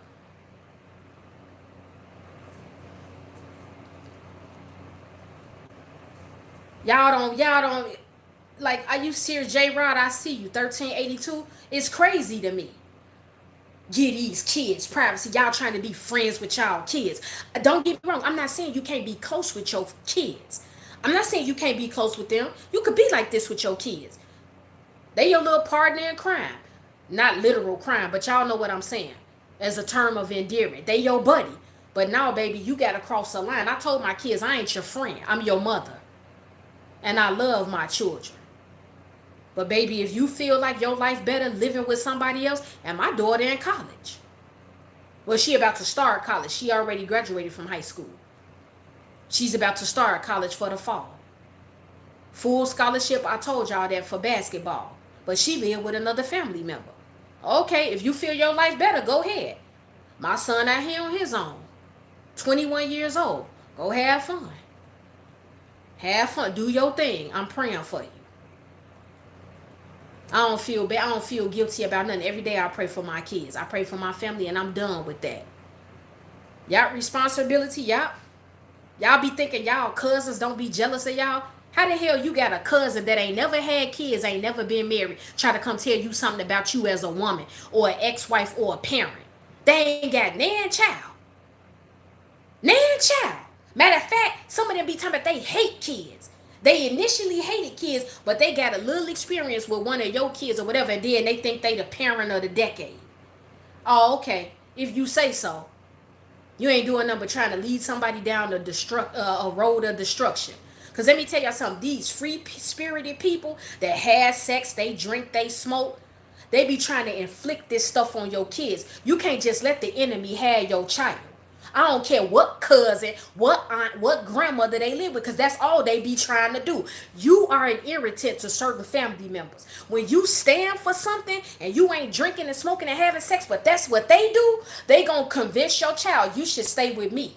Your mom is a bad mom. I'm the better person. And they want your kid to stay with them so your kid could get that freedom. And they really think they not gonna be held accountable for that. So baby, let them have it. You can have it. Because this world is nasty. This world is ugly. This world, it ain't sweet out here. And yes, responsibility. Yes, they get jealous. They get mad because you the one in the family that came from a 2-parent household, but they didn't. They mother and father was all over the place. They cut up. They had to raise themselves. So they getting pissed off because you stand for something. And they steady trying to attack you. They want you to bow down to them and apologize to them and think like they think. The devil is a liar. I'm not going to conform to what you conform to. You in the world. I'm not. I don't care. Rasta mommy, they could delete the comments. They better delete them. They better. I don't care what y'all do in y'all household. That's y'all business. But I'm just telling you, you need to put your foot down. That's why these kids is wilding out now. Do y'all see what be happening here in Chicago? These kids have attacked innocent people right here in Chicago downtown. Look it up if y'all think I'm lying. Look it up.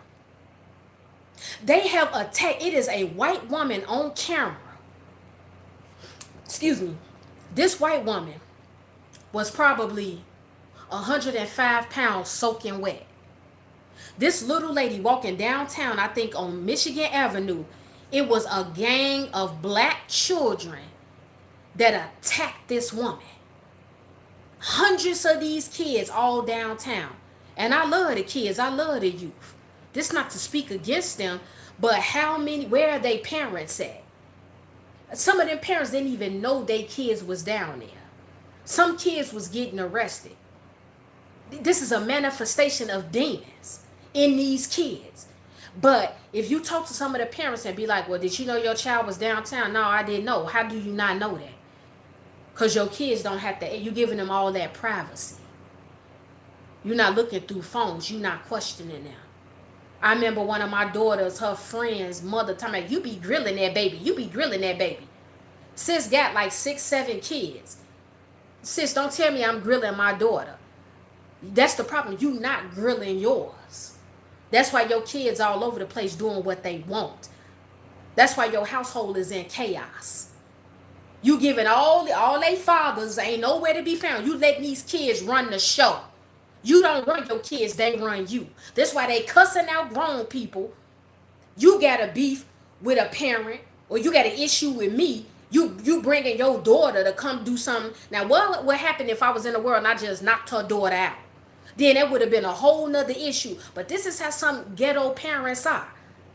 They'll have a beef with a parent because you check them on something, or you check their child, they grown child. And then they'll bring one of their older kids. No, sis, you beat me up. Real talk, you beat me up.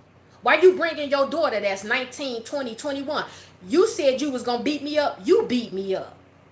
But obviously you knew you wasn't gonna win that, so you bring your daughter that's 2021. This is how some parents act. This why the whole they grown at 18 and 19. I ain't trying to hear none of that. You're not grown at 18. Cause if your child grown, stop hopping in their battles. You straight hood and ghetto if you can't handle your own battle.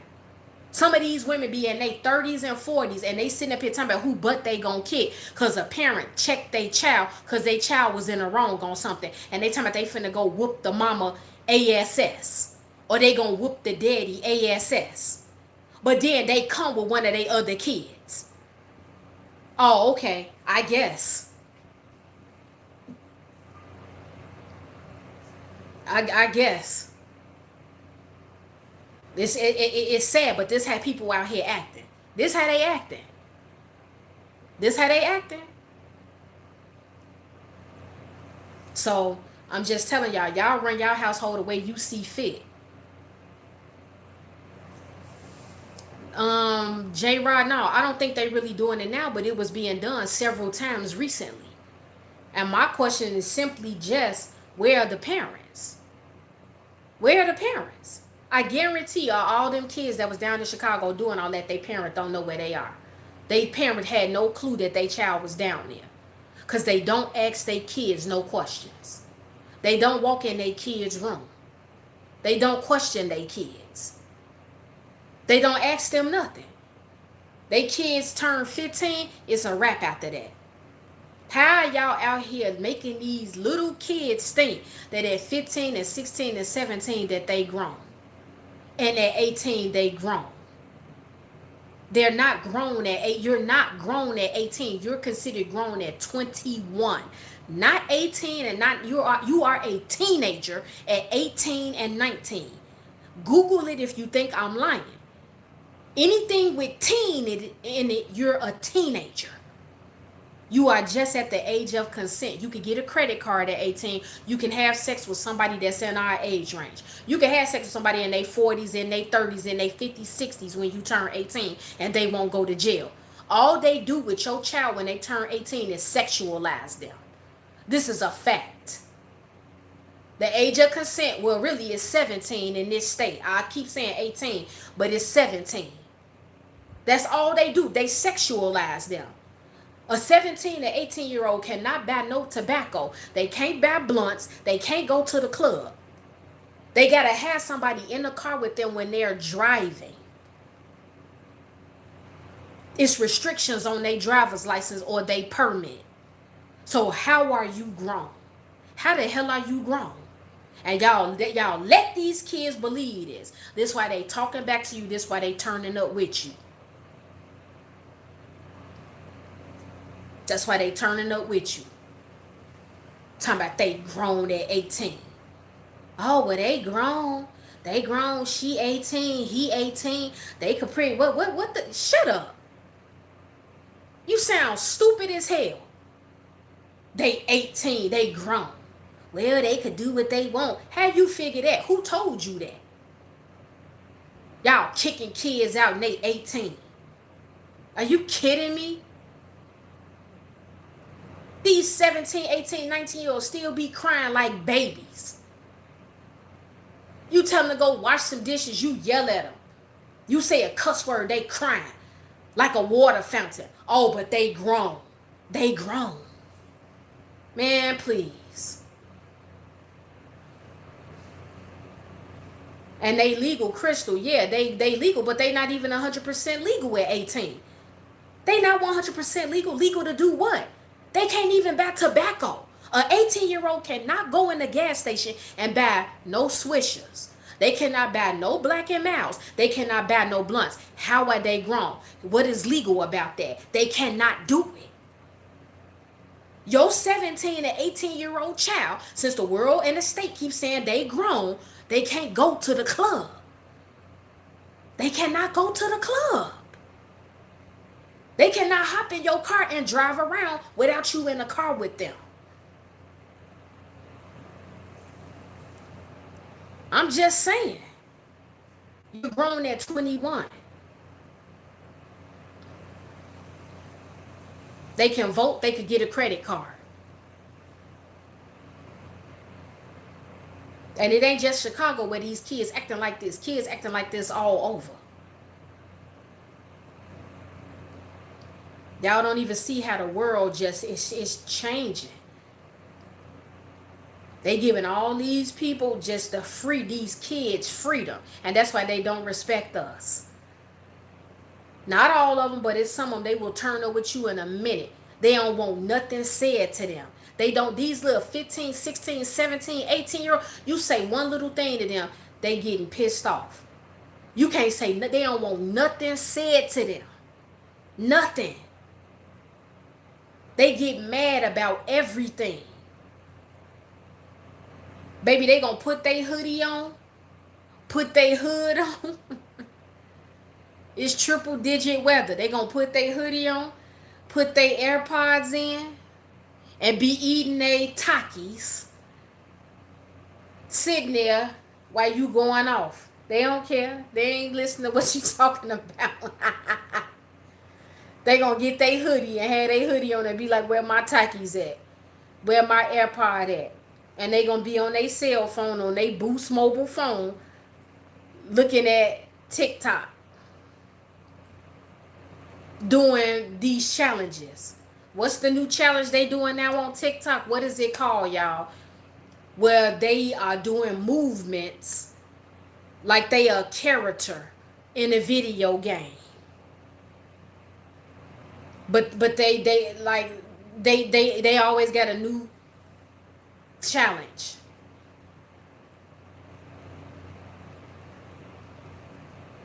I'm just saying. So yeah, y'all, maybe we need to talk about that. J Sweet, you said those chips are gross. Takis. Kids love, I don't know what it is. The younger Gen Zers, not the older ones, but the younger Gen Zers.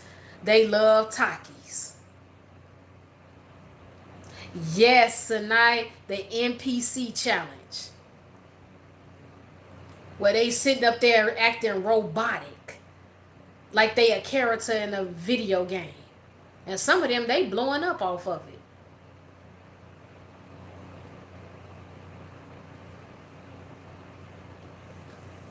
But yeah, y'all. It's crazy, man. It's crazy. But Sheila like, what? Sheila, you don't know what Takis are? It's chips. Takis, is it still Takis? They got other flavors now. They got Takis popcorn. They got Takis potato chips. They got the nacho cheese little rolled up chips. I actually like those. I've eaten those. But them hot Takis,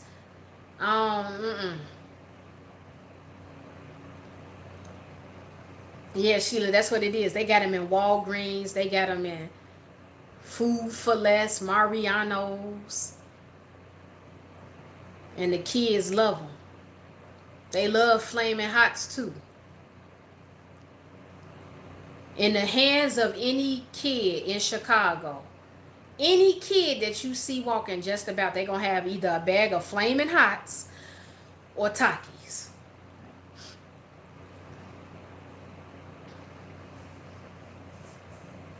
J. Rod said he going to stick with his Doritos. Crystal, you said the Takis are spicy and very hard. Yes, they are. Yes, they are. So, yeah, y'all, I love the youth. I've taught and trained the youth and kids in a church setting. I have a big heart for them. I love them. I love Gen Z. Our children are the Gen Zers. But I don't like their attitude when it comes to a lot of stuff. How they act. Some of their attitudes. The younger ones. The older ones, not really. But the younger ones, the little 15-year-olds and the 16-year-olds and, these 17, 18-year-olds. It's a couple of them that's 20 and 21 and they smart alecky. They smart alecky. Hey, Maul. But yeah, y'all, we've been up here, I've been up here with y'all 3 hours today. And I had a good time on this live. So I dealt with y'all today. No, Jay Sweet, you could get off. I'm wrapping it up right now, sweetie. Thank y'all for tuning in to my live. I had a good time with y'all. I had some good laughs. I have some good laughs with y'all. We always have a ball when I come up here. But we'll talk, guys. Everybody that came to the live, Crystal, Sheila, Maul, Jay Sweet, Danny, J Rod, Rasta Mommy, Sanai, Danny. Who else been up here? Lil Durk, Responsibility, Joanne. Thank all of you all for tuning in. I appreciate all of you all for showing me the love. Thank you all for staying up here for a little bit over 3 hours. It's always a pleasure. I'm going to continue to pray for you guys. You all pray for me. Thank you if you have shared this live. Thank you if you have subscribed. I appreciate the love. I appreciate the support. Single people, stay strong, stay prayed up, stay confident, stay secure in your singleness. Married people, I am going to continue to pray for your healing if your marriage is not in the best state. But respectfully, you have to continue to focus on your marriage and just pray for the single people, because remember, you were once single as well. So, like I said, I thank you guys for tuning in to my live. You guys know I love all of you all. A. Ortega, thank you. Thank you for tuning in. J Rod, thank you. You stay safe in everything too. God bless you. I love your beard. It's on point. Psalms 46, hey baby girl. Thank you for tuning in. I will see you guys, the Lord willing, tomorrow. I have some other messages for you all. Tracy Reed, thank you. You be blessed. Good night to you too. You all have an awesome day at work tomorrow. You all will have beautiful sleep. You all stay safe as well. And again, if you shared this live, I appreciate you. If more of you all are new here and you are subscribed, thank you so much. Thank you for the love. Thank you for the support. I love that we have a judgment-free zone. If any one of you have been offended by anything I spoke about in this live, it's okay.